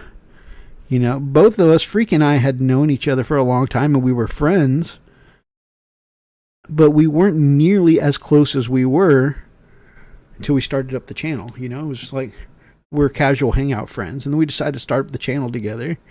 And that involved spending a lot more time together, including being uncomfortable on camera.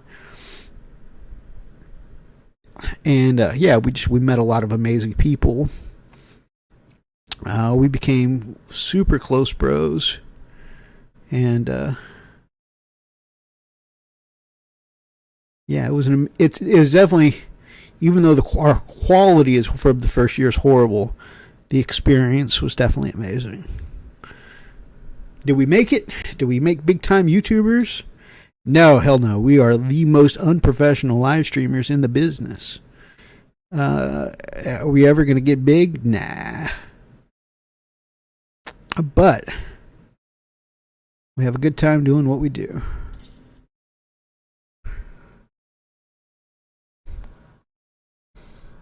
The Frosted Fish Show has improved big time once you got rid of emo. Oh, appreciate it. First year of Weather Pig is deleted. Interesting. I want to go back and see that now. Oh man, my mate is going to have a little fantasy themed studio for D&D. Nice. And gave us the all clear to use it for the new channel. That's fantastic, brother. Yeah. Ares is a top-notch model kit builder and has some hidden miniature painting skills too. You know what? Now they're going to stare at me for a second. We're going to go over here. New tab. YouTube. Ares Styrene. And we're going to smash that subscribe button. Sweet, and I will check that out. Have a great shower. Bon douche. In French. And take care, brother. Have a great night.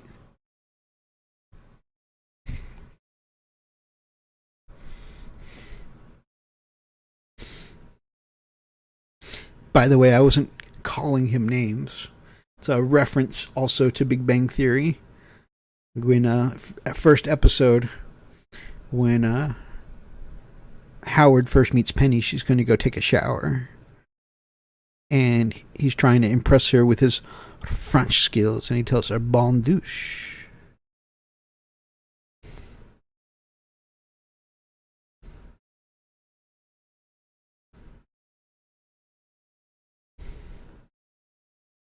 That's a reasonable highlight. Not bad, not bad. All right, so we got our red leather highlighted. We've done our papers, which have dimmed down a bit. Go back with the Upshanti bone and highlight that back up now.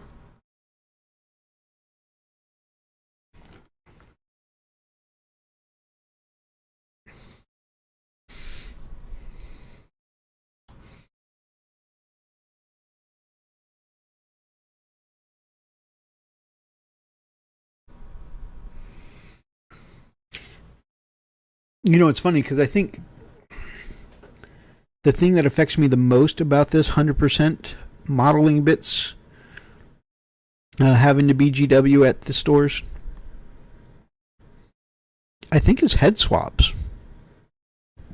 Because I love GW products, sure, but to me they don't always do the best faces. And I think, you know, they always say faces, bases, and banners, right? Those are the things people stare at the most. And I feel like that is where I really take a lot of opportunity to add the most character, you know, and I feel like that's where a lot of my use of third-party bits comes in, is with head swaps, you know. Sometimes weapons, I want the way a weapon looks is from a different company, but I would say the most, you know, like the katana and kunai I've got for my Ninja Reavers. They're a great example. But I think for the most part, like even those Ninja Reavers, you know, my favorite thing about them is they've got like masked ninja heads that look like Storm Shadow from G.I. Joe.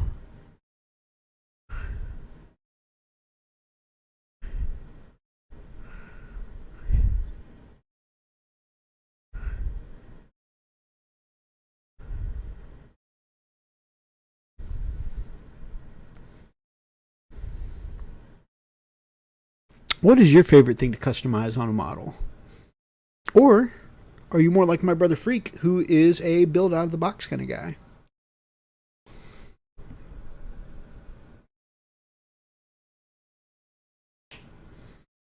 And there's nothing wrong with that.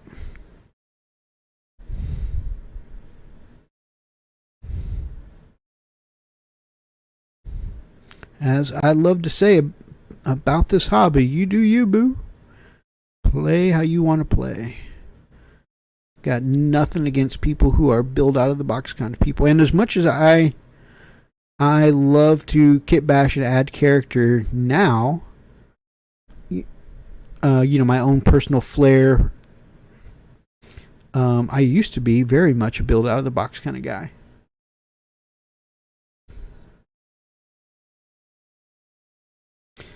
Weatherpig is a build out of the box kind of guy, but he intends to add more customization in the future. Nice.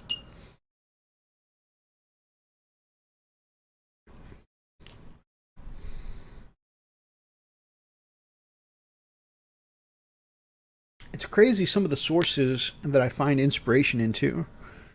Like do I have them here? I think I have them around here somewhere. So my White Scar, again, another 30k character who's going to be my Blade Guard captain. He will be my version of Mythos. I always put a version of Mythos in every army I do. That's going to be much harder than Sisters Battle. I don't know where I'm going to put me in there. I always try and put a version of Mythos in every army. And for me, it's going to be this guy who's Zinja from Horus Heresy. He's going to be my Blade Guard captain. And it's interesting some of the crazy places of inspiration I get. So I always make backstories for my characters, or try my best to. I used to do a lot of writing as my hobby, and a lot of them were, what are they called? Fan fictions. Not like the fan fictions that makes everybody cringe, where it's like romantic plots between characters and stuff like that. No, just like if there's a cool thing that I'm into, I usually want to put a version of me in it, right? Like if I watch a lot of Star Wars and I get onto a Star Wars kick, I'm like, oh man, I'd love to have a character in the Star Wars universe. And then I start imagining a story for myself in the Star Wars universe, right? And I used to write all that kind of stuff down, and make like actual written stories out of that stuff. And that's the kind of writing I used to do. And this same kind of idea of fan fiction writing I apply to my Warhammer stuff.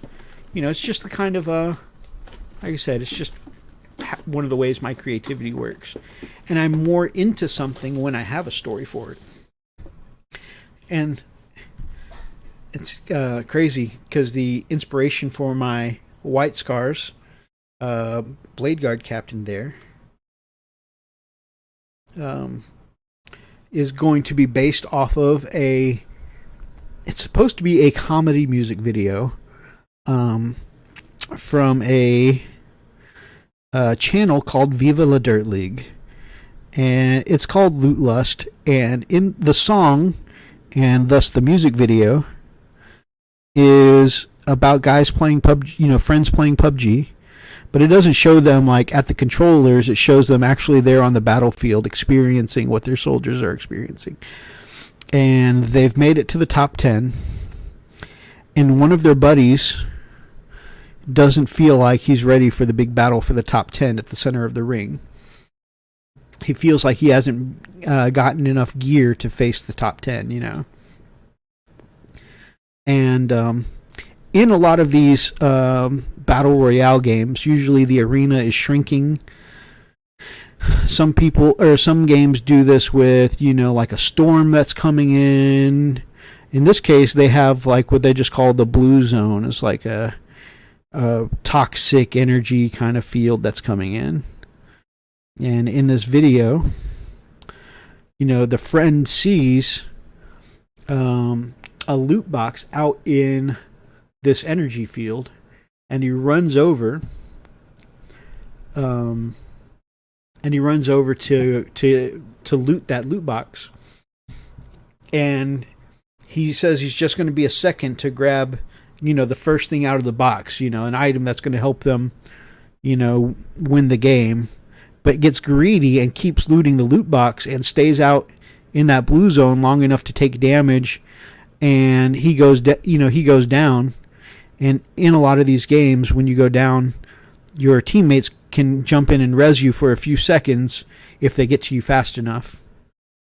So his teammates are looking at him, and the chorus of the song is basically, you want to go save him, you want to go res him, but but you know it's over. You know the blue is coming, and you've got to get away. And so the main character of this song, you know, tries to rush over and res his friend anyways. But in that blue zone, he's just taking too much damage, and he's about to die as well.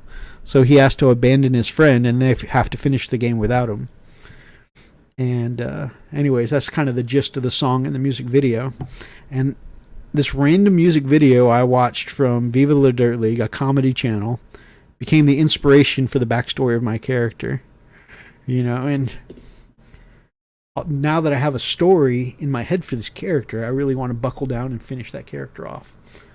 It's interesting, the places that you find inspiration. My latest model I finished was painted to resemble a NATO camo scheme. Nice. It was an ATST. That's so cool. The ATSTs are the ones that walk on two legs, right? The ones that were going around shooting Ewoks. That's so cool.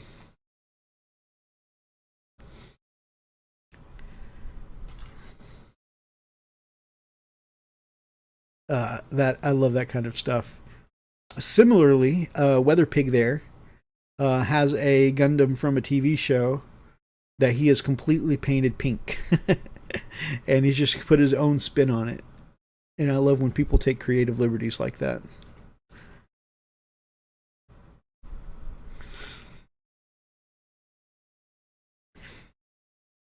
Speaking of creative liberties, that party bus bone breaker that I did, that's got the little grot on top rocking out, and I've done the custom stage, you know, for the grot rocking out.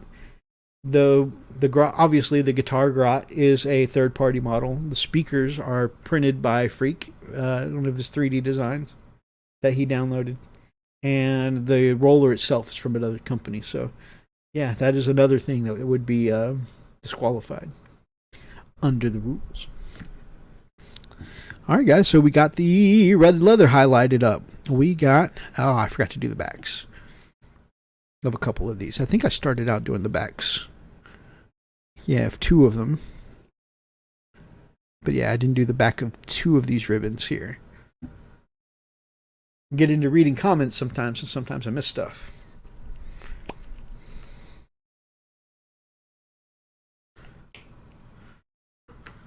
Holy crap. It is about to be 6 p.m. It's about time for me to start making dinner for the fam. Although tonight will be pretty quick to make dinner. Tonight is a leftovers night. Because the night before I made like 12 pounds of Alfredo. And last night I made like I wasn't trying to make y'all feel guilty. Then last night I made about 12 pounds of stir fry because for some reason I don't know how to cook for small quantities. I used to do a lot of hosting with friends and family over at my place and used to love cooking for everybody. And we've been in lockdown for like a year and a half, and I still haven't learned how to tone that back to cook for only one family. So we're going to have a leftovers night tonight. So tonight's dinner is actually going to be pretty quick. Because we need to make sure we eat up all that good stuff. The stir fry I made last night was based on a recipe my grandmother passed down to me. So good stuff. Good stuff. I'm hungry for it now. All right, guys. Moving along pretty smoothly.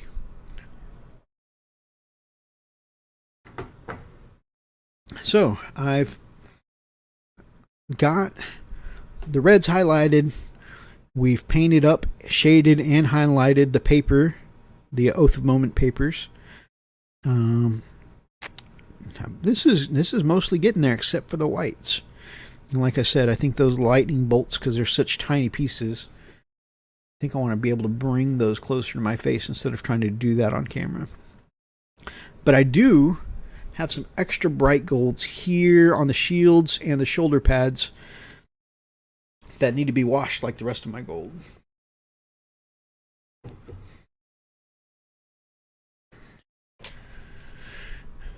So,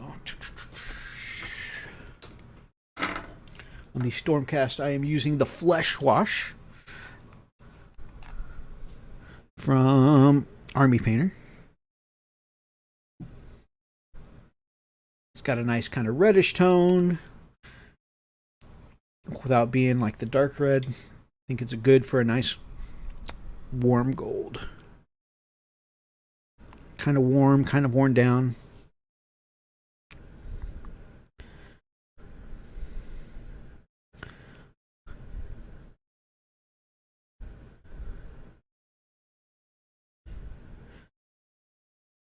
That's another good reason not to do the Thunderbolts just yet also, because I would hate to put down the Thunderbolts and then come back with this warm colored wash.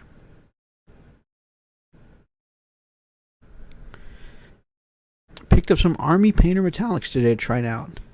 Let me know how that goes, my friend, because in general, I am not a massive fan of... I love their shades. I'm not a massive fan of Army Painter's regular paints. They just,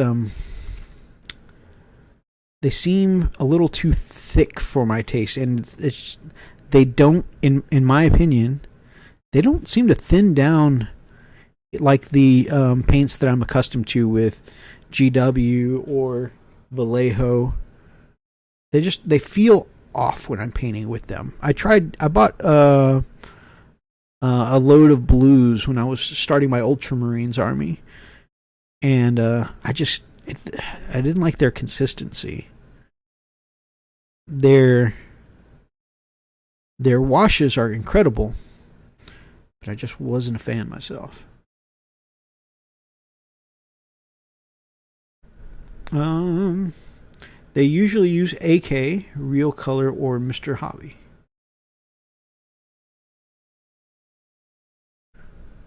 Oh, usually use...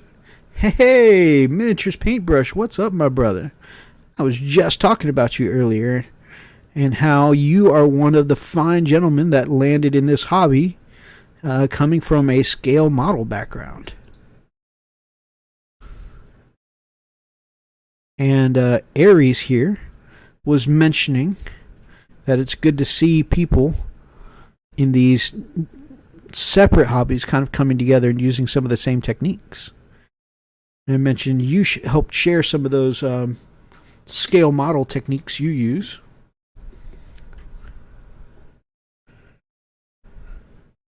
I hear thinning them with Vallejo thinner helps. Okay.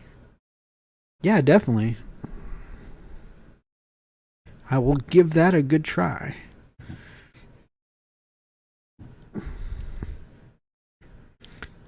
I love using Vallejo Flow Improver to thin down almost all my paints.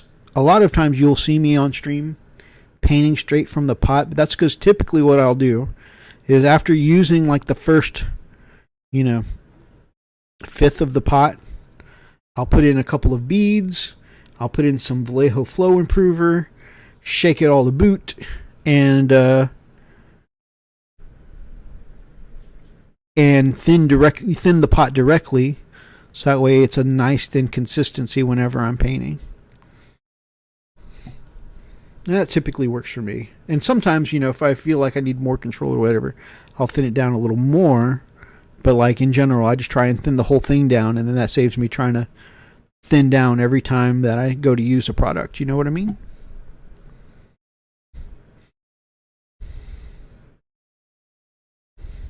And then also, whether Vallejo or Citadel, it also helps that I usually start with the airbrush version of the paint, which is a little thinner anyways. A little flow improver in that, and boom, smooth and buttery. All right, so I think I just need to do the whites of the lightning bolts. I need to do the edge highlighting, which is going to be a bear. I hate edge highlighting, but it really helps improve the look of these models, I think. So edge highlight all the armor panels, and these guys will be ready for basing, I think.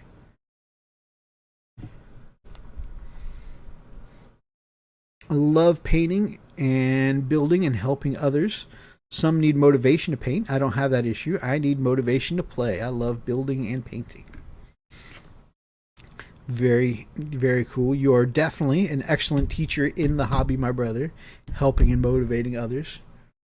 And I definitely appreciate many of the techniques that you have shared with us for a while now. A little quote that I stole from Rob that he said a lot in his tutorials is to paint bravely. And so some of the things like my brother Freak was doing, like when I needed to, he was airbrushing flames onto salamanders, and I didn't think I could replicate that. And I watched his tutorial like 500 times and decided to try it on a commission for someone else. Probably not a great place to try these techniques. But I ended up trying it, and after not thinking I could do it, that phrase that Rob uses all the time, to paint bravely, always sticks with me. And I end up trying some of those techniques that, I may have been afraid to use before or didn't think I could do before, and it helps out. It helps me out, and I get it done. Happy Whiskey Wednesday, X-Gear Commander. Good to see you, my brother. And what kind of excellent tasting whiskey do you have today, my brother?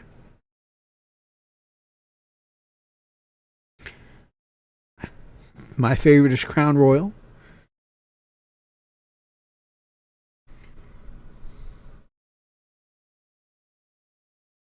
Thank you so much, my brother.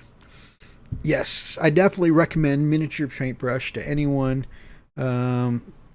because he's got some really great painting videos, lots of amazing tutorials, good motivational talk while he does his videos, and he definitely has that cross between miniature painting and scale model. I think much to his dismay, his scale models actually do the best on his channel.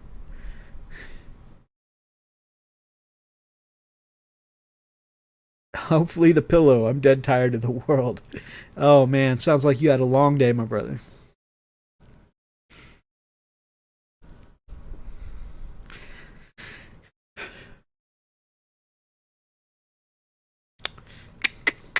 So, let's see. What else can... Oh, I know what I need to do on this guy.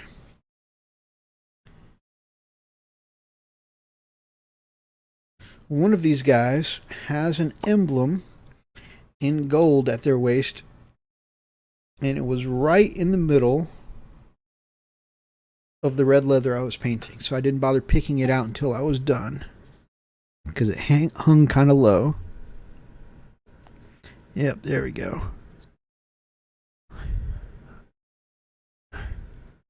Has anyone here ever seen Dr. Horrible's sing-along blog?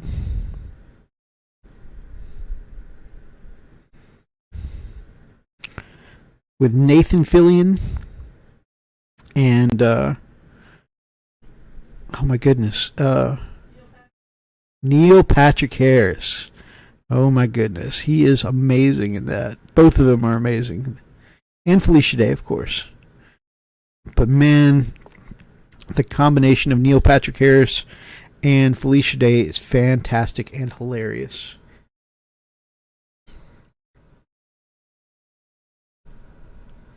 My new bat reps for Rain and Hell are doing well, but my scale model work gets all the glory.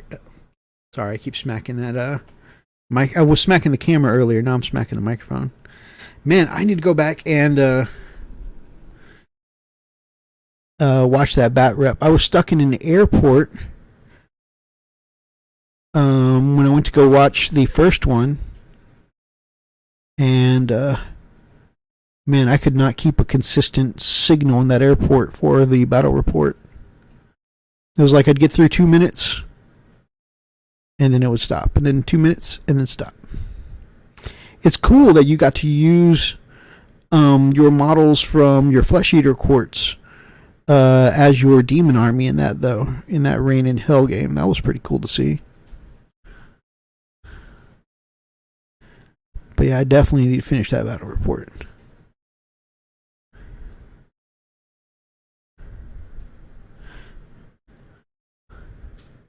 Oh, hey, that was a pretty fine detail. I was able to paint at arm's length there. Getting better at that. maybe I'm learning to paint from the other side of the camera after all.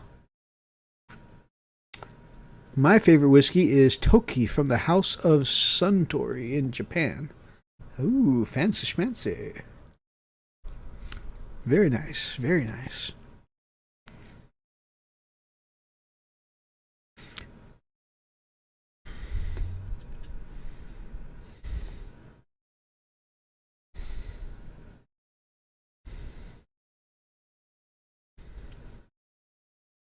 But yes, of what I saw of the battle report, it did seem very cool. Games like that have always interested me, like Reign in Hell or even Frostgrave, where they're like, you know what, take what models you got, whatever you think fits these roles, and here are some stats you can assign them.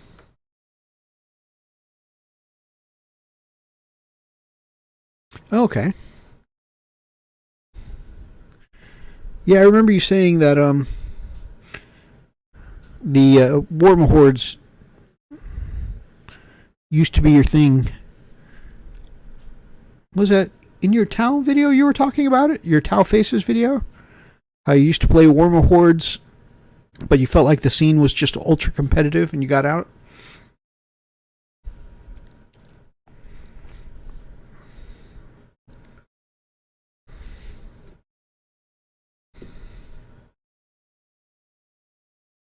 Yeah, I think that was in your Tau Faces video. You were talking about that. So it's cool that you got to use them for another game. But yeah, I love games like that where they're like, hey, grab what models you got, anything that looks the part, you know, anything you just want to use, roll with it. Let's assign them some stats. Let's get them in a game. I love that. Very cool. Oh, my pleasure, brother. I need to do better about going back and commenting. Often when I'm watching your stuff, I'm on the road, I'm listening while listening, not taking my eyes off the road, but like listening when I'm traveling to location, you know, and so I need to do better about making sure I go back and leave comments, but I'm paying attention.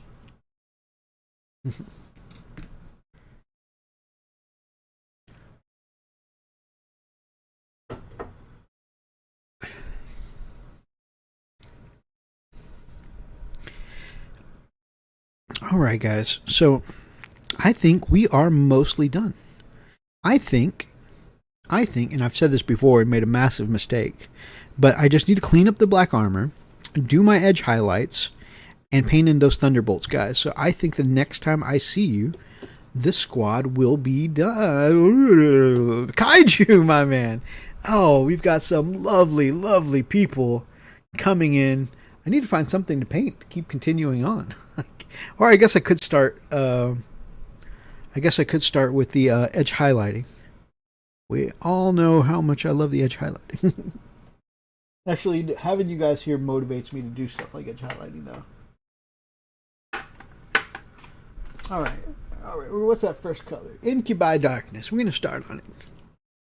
Actually, you know what? Let's check with the most important person before I move on to painting anything else.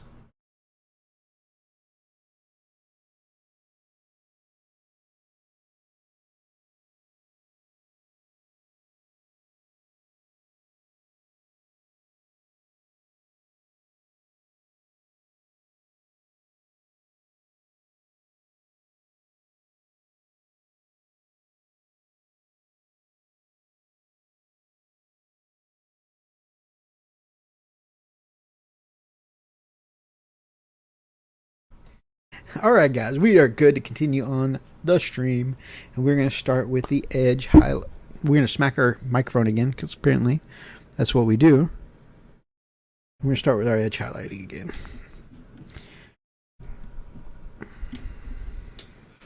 Alright, so we're going to go back to the nice sharp tip of my broken toed brush. We're going to use Incubi Darkness. That's how I start off highlighting my black armor.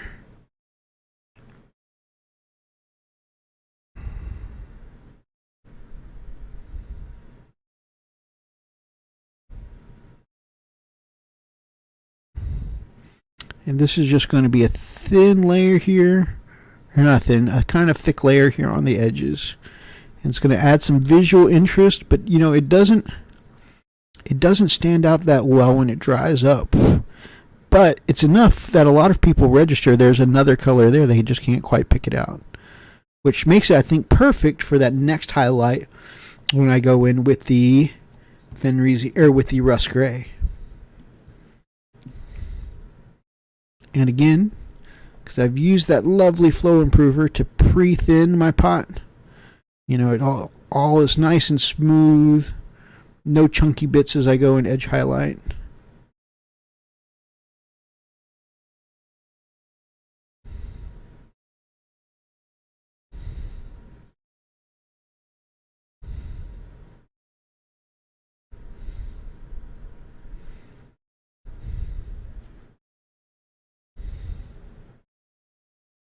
Kaiju, my man, how are you? I have two of my favorite Australian YouTubers here in the comments. And I really want to accentuate this curve here in the shield from the position he's holding it up. So I'm going to go back and give that a second pass. I kind of want like the edge of the shield, since he's got that edge kind of raised up here. I kind of want that glint of the light. Ding!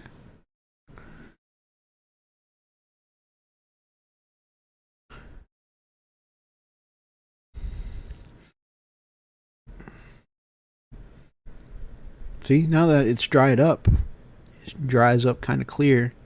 So you can, it's just a ghost of a highlight there,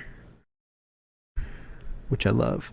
But because it does read so lightly whenever it dries up, Inky by Darkness on black, to me it makes it perfect to start the edge highlighting process for black.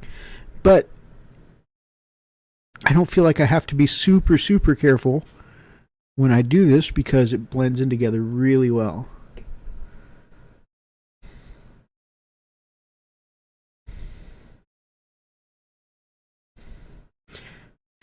I don't know if I count as a YouTuber anymore, although I'm well though. I pulled a 14-hour shift last night, but got myself together to go get my second jab this morning. Well, that's good, man. Congrats on your double jab. Lily and I got our second jab beginning of this month? Oh, beginning of last month. I didn't realize it'd been so long. Time is flying.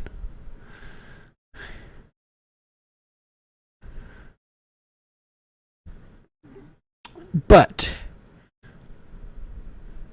I know what YouTubing you do now is still on your martial arts channel. But I met you as Kaiju Shorts with the cool collection, so you're still going to be Kaiju Shorts to me. Pro YouTuber. Pro YouTuber. Rick, my friend, get some sleep, brother. Rest well. Big loves, my brother. Oh, and pet that injured pepper for me.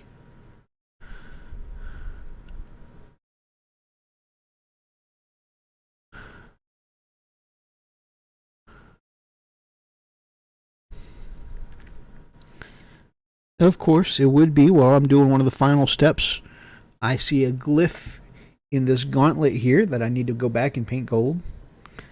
But you know what? I'd rather catch it now than when I'm ready to finish. How often do you guys go back and just as you think you finished something, you realize something you've completely missed painting? It's like, I'm all done.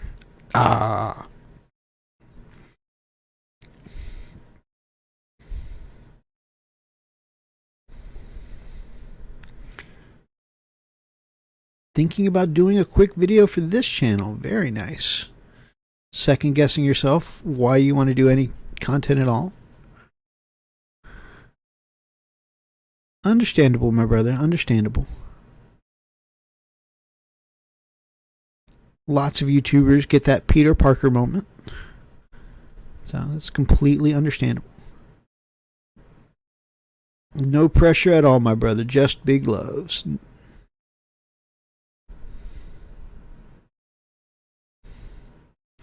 Even if you never make another video, you'll be one of my favorite YouTubers.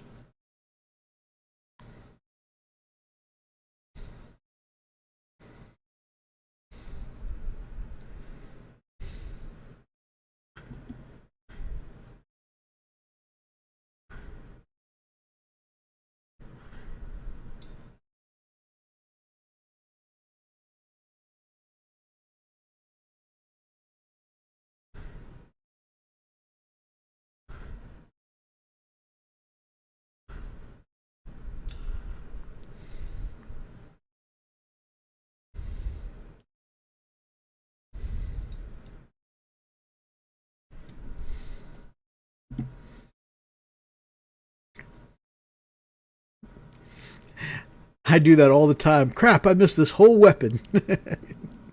Yeah, I totally get that. Oh, man. Stop smacking the camera, Mythos. I usually find what I miss as I'm going back and watching it on the big screen after uploading it. I have done that. Actually, I have once painted up an Eisenhorn for my brother Ethan. Sometimes on here as Pyropacia. Painted up the whole model. Given it to him. Said, happy birthday, here you go. Gone back. Went to post the pictures to Instagram. Of, hey guys, here's this thing I painted this weekend. I've already given him the model. As I'm posting the pictures on Instagram, I realized that on the inside of Eisenhorn's cloak, I missed a whole bloody purity seal and the paper and just painted it all as the color of the inside of the cloak. And I'm like, oh my god, I'm so embarrassed.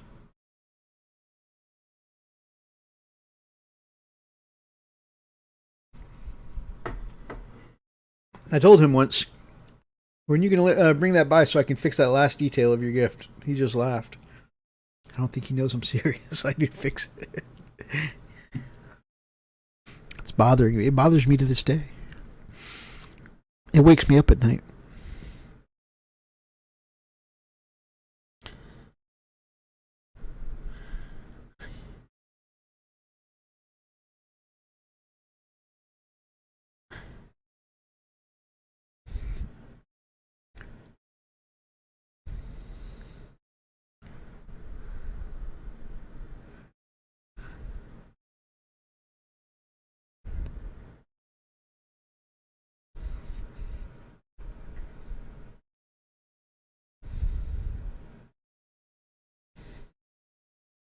Ah, the side mirrors.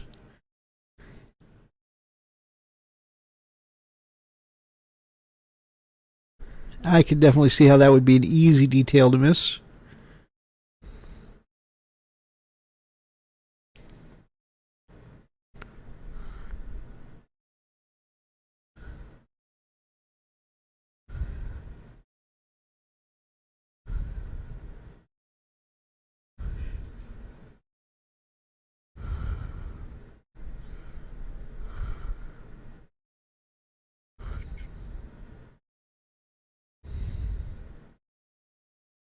All right.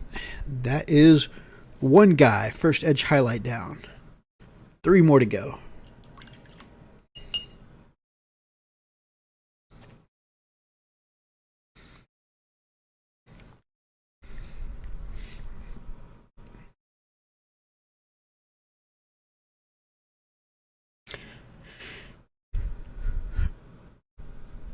I don't normally do edge highlighting. In fact, I usually have a policy against edge highlighting anything that's for myself. I mean, I do it for other people, whether it's a commission, a present, Patreon gift, that kind of thing. But I usually have a stern policy against edge highlighting anything for myself. But here lately, I find that with black armor, two easiest ways for me to go about black armor is to just get in there and edge highlight the bloody thing. And my two favorite colors for that are Incubi Darkness and Rust Gray. Or to airbrush the whole thing, which And this one, airbrush and build up the panel layers. And with this army, I wanted it to look similar to the one that was gifted to me that was already edge highlighted. And so we go on with some edge highlights here.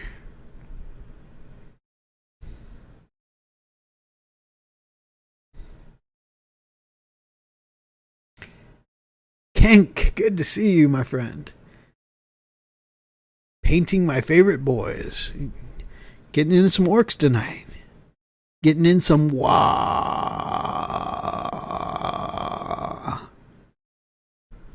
Good to see you, my brother.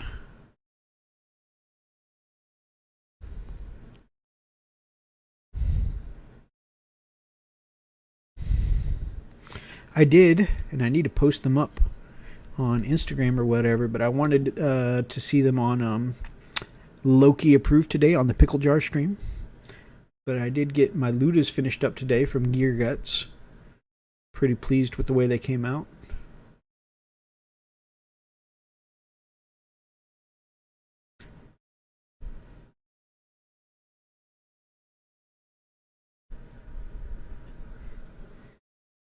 Getting into that WA juice next month when I start printing them. Nice.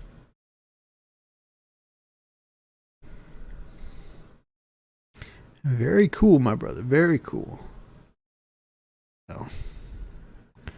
Forgot the top of the shoulder pad here.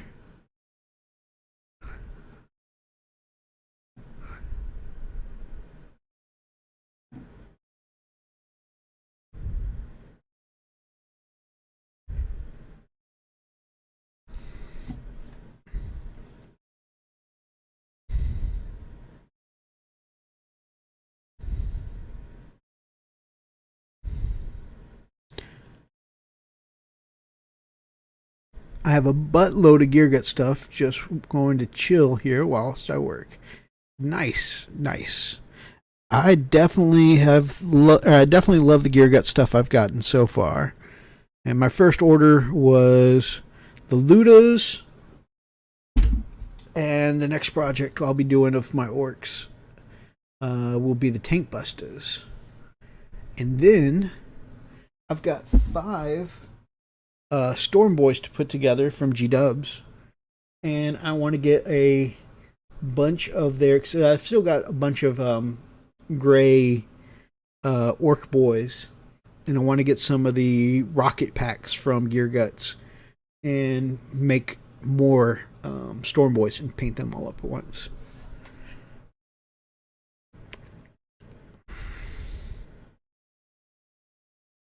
And then also, because I already have one of their G-Dubs battle wagons, thinking a Gear Guts battle wagon, because I think it'd be cool if they look different. A Gear Guts one might be in order, because I need a battle wagon to use as a cannon wagon. I got a Basilisk turret, or a Basilisk cannon, Earthshaker cannon, for Imperial Guard. So that way I could slap it onto a battle wagon.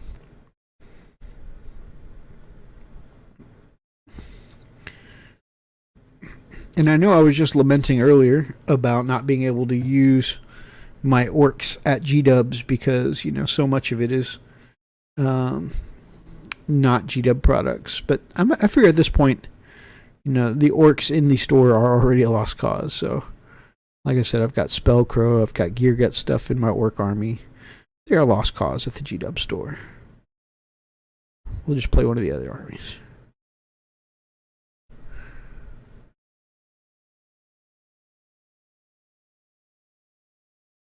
The inside of the shield is probably catching some light too. So we'll go for an edge highlight here.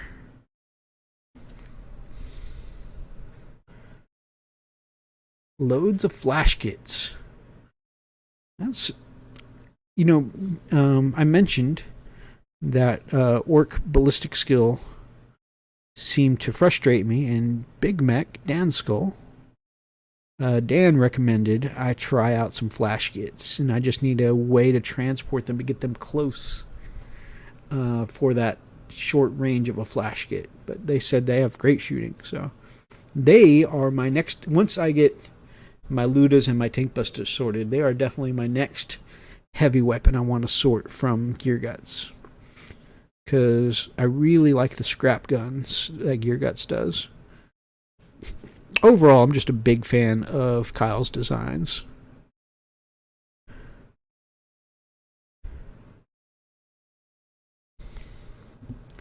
"10 flash kits in a truck." Nice.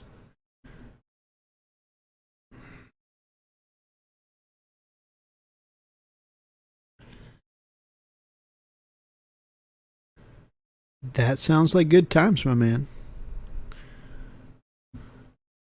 I'm actually taking these Gear Guts Ludas in a game on Saturday. My brother Freak is coming over, and I've got 20 grots that are going to be hanging around as shields / objective holders. And so that way my Ludas can just fire away from the backfield. Can you shoot through melee? You can only shoot pistols if you are engaged in melee.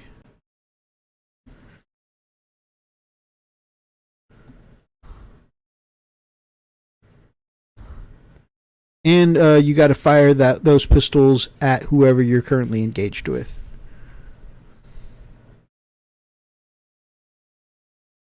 As far as vehicles go, though, vehicles can fire even though they're in melee. Again, they have to fire at who they're engaged with, unless, of course, the vehicle has a blast keyword. Anything that's got a blast keyword can't fire in melee.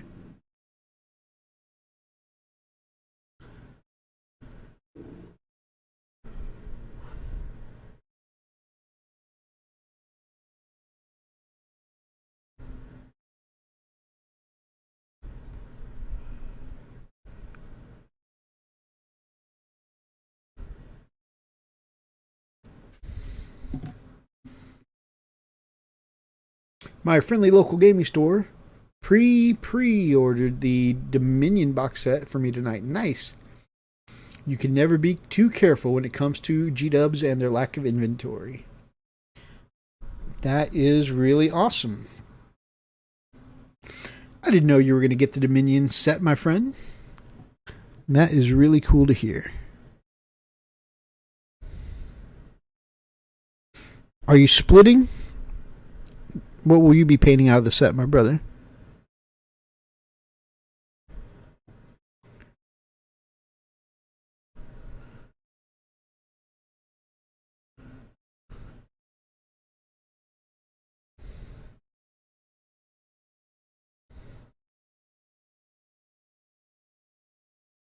If you feel bad about missing a detail, paint up all the bits in your bit spin. Doing this also doubles as waterboarding in the mini hobby. Oh, man. Okay. I didn't know if you were splitting the box with anyone. I do know you've got your rule that once you crack it open, though, everything's got to get painted.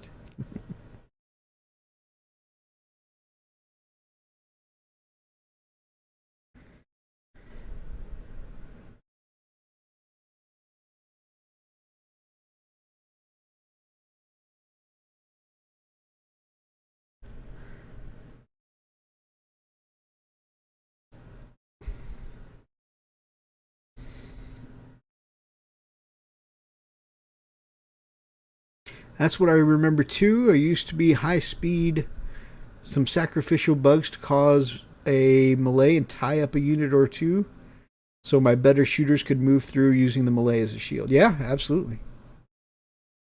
It's because my backlog is so tiny that I need to add more. That's why I was like, I was surprised when you said you were getting the box, because I remember we were just talking about how massive your backlog is.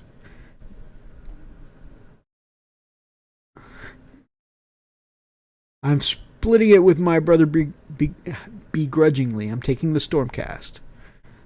Very cool. Very cool. As you can see me sitting here painting up Stormcast. My brother Oni is going to be hooking me up with the Stormcast half of Dominion. And so a lot of what I have is like the first box that they ever had. with the Paladins, the Liberators, the couple of characters out of that. And so I'm getting the first box that they ever had, plus this new box, getting hooked up with Brother Oni. So I should have a pretty sizable force. The only thing I won't really have is like the Vanguard stuff that came out in the middle. Except for Castigators. I did pick up a set of Castigators on my own because the easy to build were only like $12.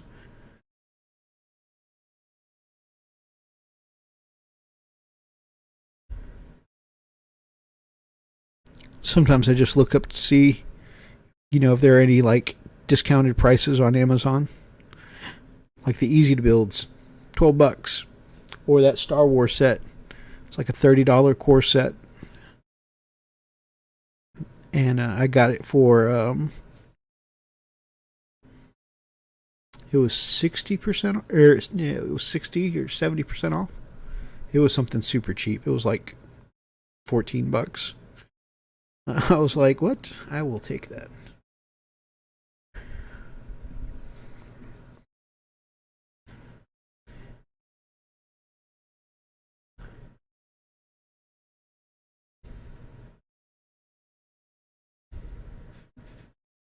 Damn it.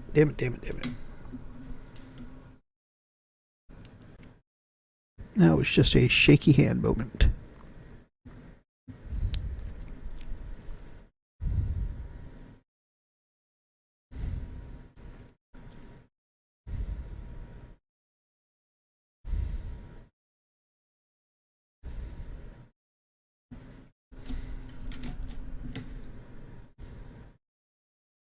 There we go. Nothing happened. Damp brush. No overspill.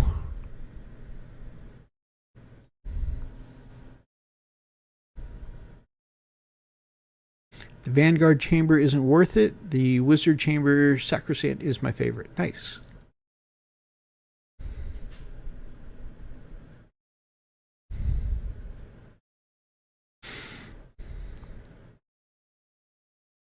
The character I would really love to paint up, and I'm not playing. Is chamber the right word for a Stormcast? For lack of a better term, Space Marine terms, chapter is chamber the right word for that? But a character I would love to paint up is that guy who's coming down in the superhero landing. But apparently he isn't for the right chamber.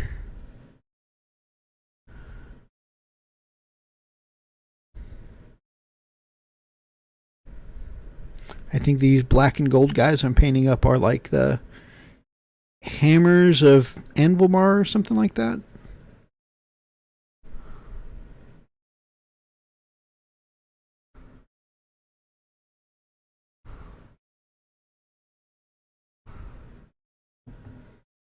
Ah, that's Stormhost. Okay.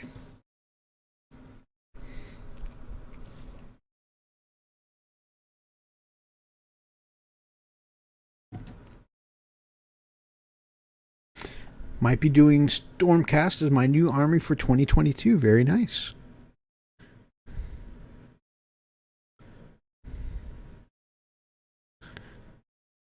That gives me time to paint up all of my Stormcast before I see how amazingly that you'll paint yours, and then feel the need to burn my brushes. So it's best that I get through them first. I better go ahead and finish up all my Stormcast this year. I've been put on notice. He is a Hollow Knight specific Stormhost character. Your scheme looks like Anvils of Heldenhammer. Yeah. Anvils of Hammers of Anvilmar. I got that totally backwards and wrong. Yeah, Heldenhammer. There we go. I don't know why Heldenhammer is so hard for me to remember.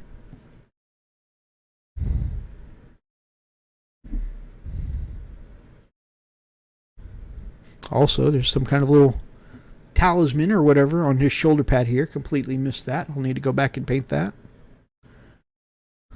I should have all this stuff done by the time I come to the edge highlighting step.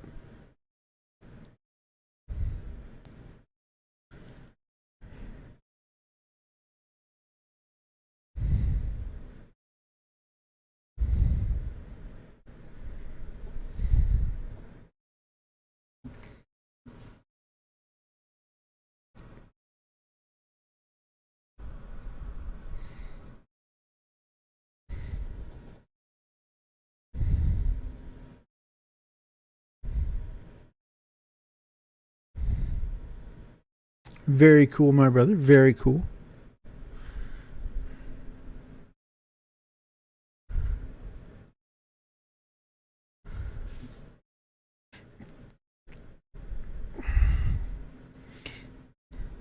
I remember I've watched your Stormcast stuff before, but for some reason, for the life of me,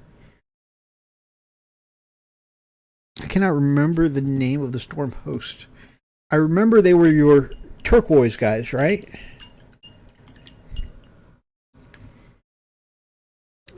But I can't remember the name of the Storm host. Is it the Celestial Vindicators that you paint up? Brother Rob?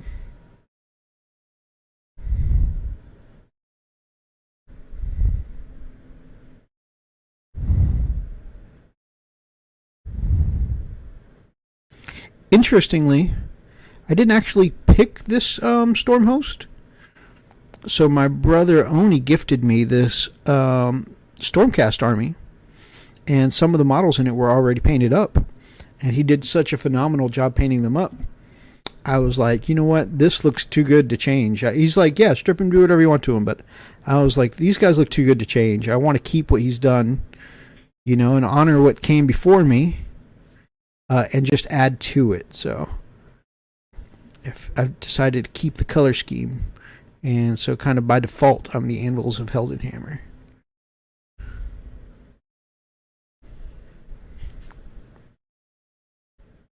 And like I said, I may add to the color scheme, but I don't plan on changing it because I really like what he did before. Celestial Vindicators. Nice.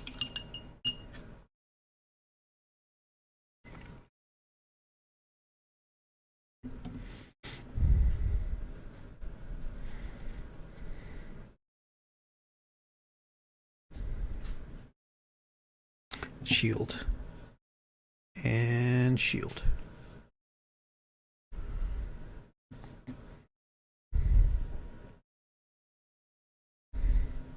I did the shield of the middle guy. I forgot the first and the third guy.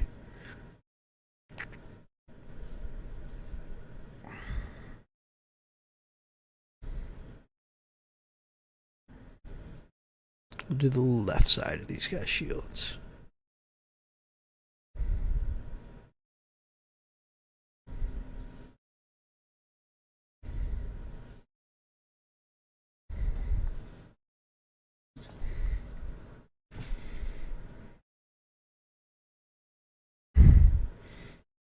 Okay. Also running Celestial Vindicators. Very nice. Now, in my brief look through the Stormcast battle tome, and I think it was an earlier battle tome, do the Storm hosts do anything? Well, I assume if you said you run yours as Celestial Vindicators, so I assume they have some kind of ability or something that's specific to that particular Storm host. If so, I'm curious what my Anvils of Heldenhammer do.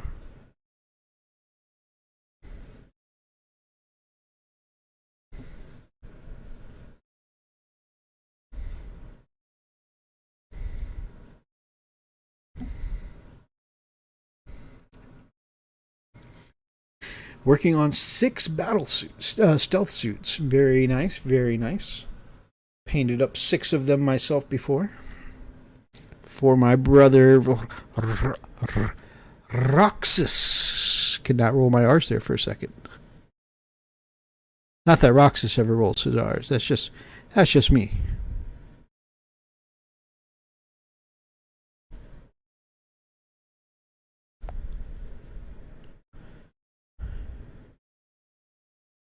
What I'm saying is I'm just being extra.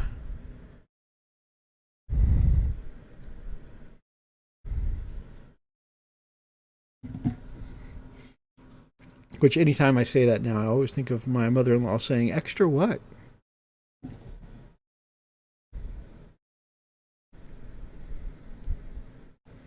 She's an awesome lady.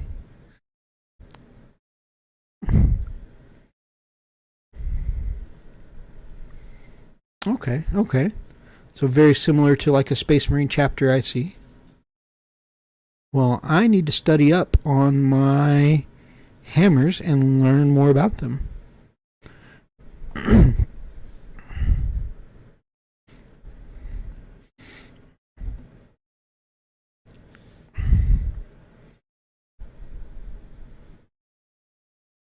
So I've mentioned to you guys, sometime this weekend, I will have this first squad of Liberators done.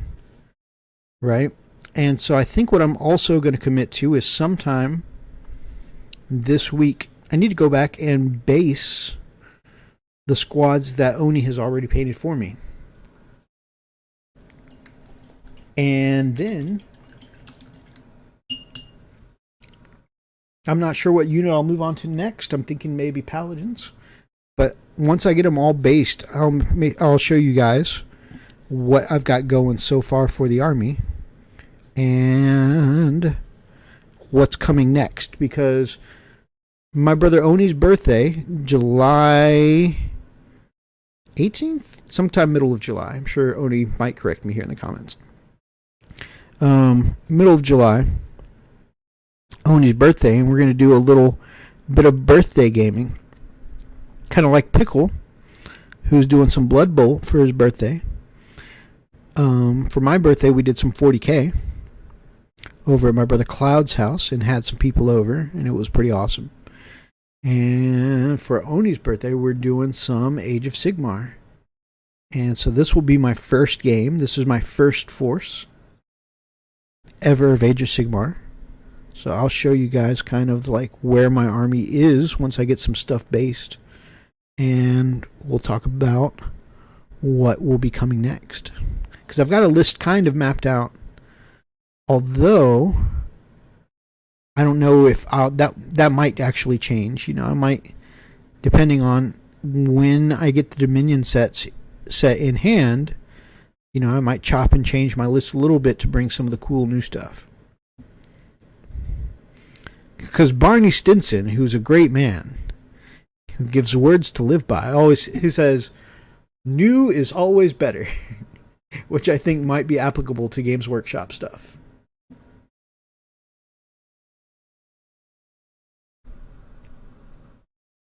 Anvils get a special command ability where you can spend a command point to either attack or shoot with a unit in the command phase. Awesome. Just like old school Sisters of Battle used to do. That is pretty awesome. Andy Precious, look at the cute little armor of Death Incarnate. Adorable. Slice, dunk, bonk.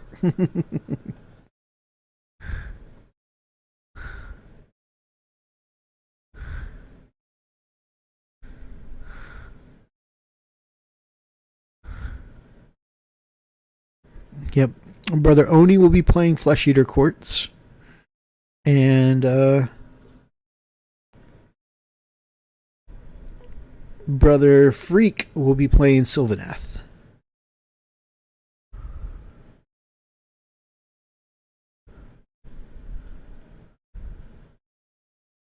So yeah, depending on when the Dominion box comes in, if there's time to assemble and paint something, you know, I might chop and change my list a little bit.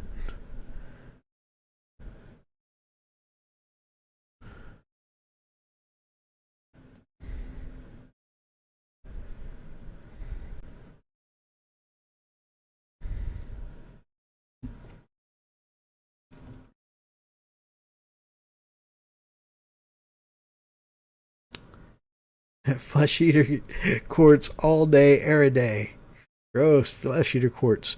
You know, I didn't realize until I was one of the things I love most about Brother Rob Miniatures Paintbrush Tutorials is that often when there is a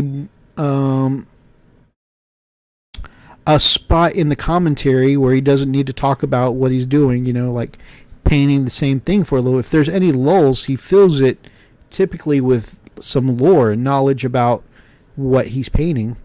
And so when he was doing his painting his Flesh Eater Quartz, I got to learn a little bit about the lore of the Flesh Eater Quartz and find out that, I think it's kind of fascinating that they all still believe themselves to be nobles.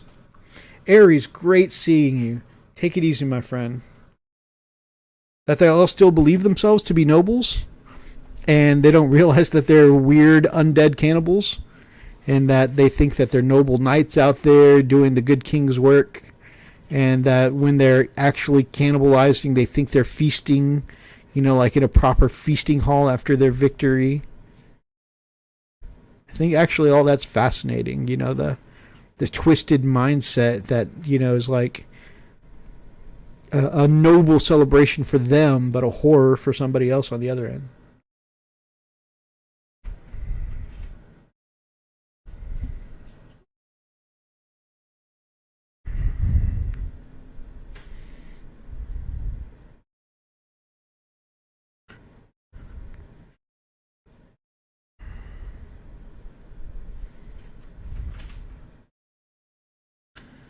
Looks like my lovely Lily is done with school for the moment, so we might be doing dinner soon.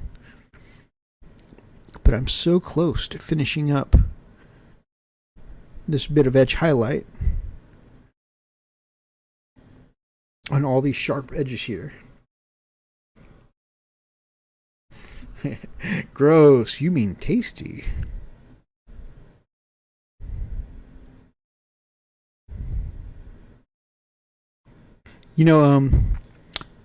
That crazy bit of lore about the flesh eater courts and them still thinking, that they're nobles doing the good king's work, they're knights in shining armor, kind of, takes me back to the phrase of some of my favorite books, like the Dresden Files. The concept of nobody who's a real villain actually believes themselves to be a villain. And in that same way, these monsters don't believe themselves to be monsters.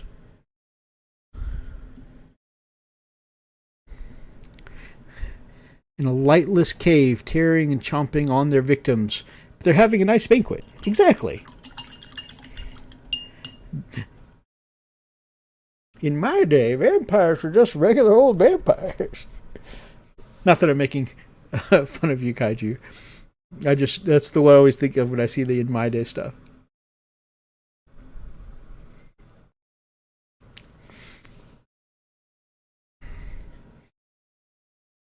So, while flesh eater courts, like model wise, are not like exactly the kind of aesthetic I would normally pick out, their lore I find to be fascinating.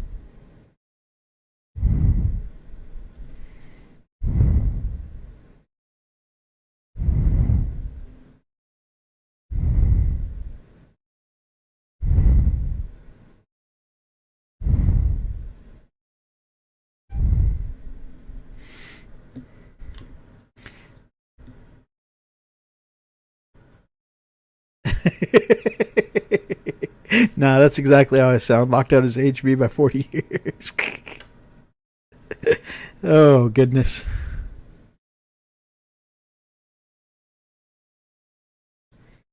Nonsense. Kaiju has one of the most listenable, I'm just over here making up words. Easy to listen to voices on the internet.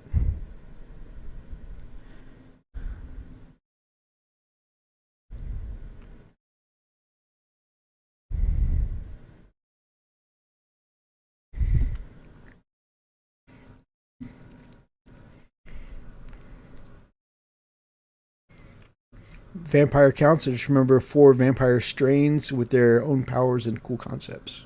Very nice. My tea is gone. Why do I keep going back for it?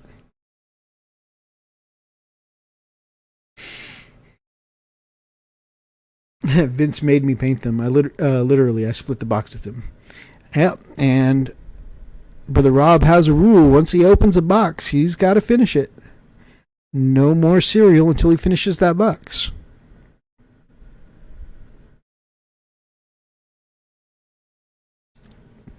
Why did I just quote that? I want some cereal now.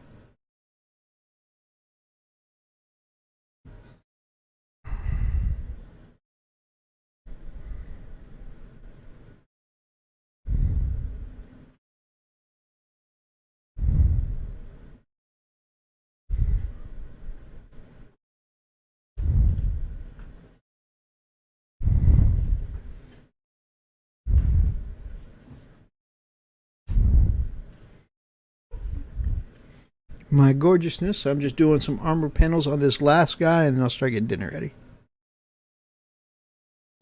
I'm still talking to them right now. Huh? I'm still talking to them right now. Oh.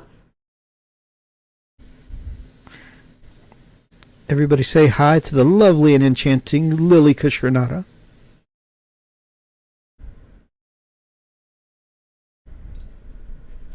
What'd you say? I told everybody to say hi to you. Hi, everybody.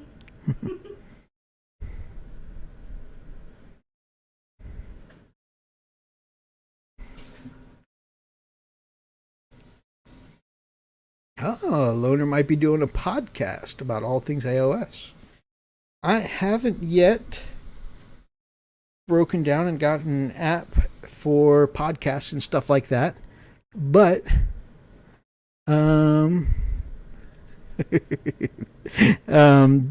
that actually might drive me to get one of those podcast apps, because I am very interested in AOS stuff now that I'm getting into it.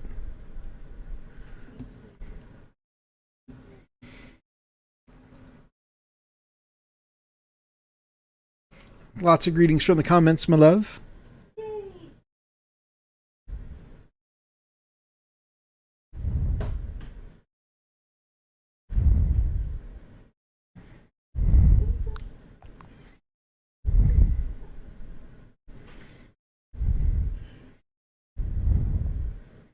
I'm fairly sure Big Mech will let us know whenever Loner starts his podcast up, so that way I can keep up to date with it.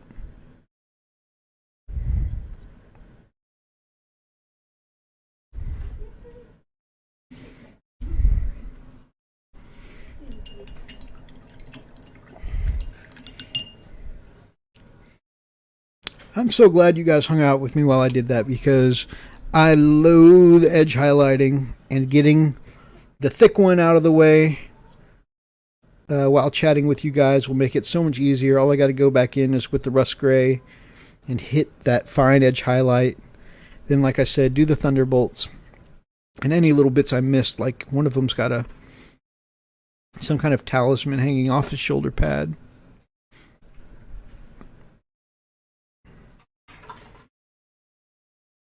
This guy? No? Yeah, this guy's got a talisman hanging off the shoulder pad. And there's one other thing I think I missed. But whatever it is, I'll tidy those things up. I'll paint the lightning bolts, and I'll finish that last edge highlight. So by the time we come back next week, I'll have already assembled my next Age of Sigmar project. And hopefully I'll have based everything I've got assembled and painted so far, so I can show you guys what my AOS army is looking like at this point. I think we'll be doing it weekly, just early stuff yet. Nice. Well, yeah, definitely let me know. I'm definitely interested, because this is, like I said, my first venture into Age of Sigmar. I'm available for the summer if you're in the area and have an itch to play the game. Sweet. I think Yonkers and Baltimore are the closest places that I have a site to. So, but definitely, if I'm in the area, maybe I think maybe Baltimore will be the closest. You know, maybe I can take a drive from my hotel in Baltimore or whatever and come out and do some hanging with you. Get in a game. All right, guys. Well, I am going to call it there for the night. I appreciate the help you guys help me make on. I hope that you help me make the help that you've helped. Blah, blah, blah, blah, blah, blah. I appreciate helping me make some progress tonight. Jesus, I don't know why that was so difficult. But I definitely helped. Oh my God, if I don't stop using the word help. Was able to slog through the edge highlighting here, which is never bad when I'm talking to you guys. Like I said, it's my least favorite thing to do, so when I'm hanging out with cool people, it makes it seem so much more bearable.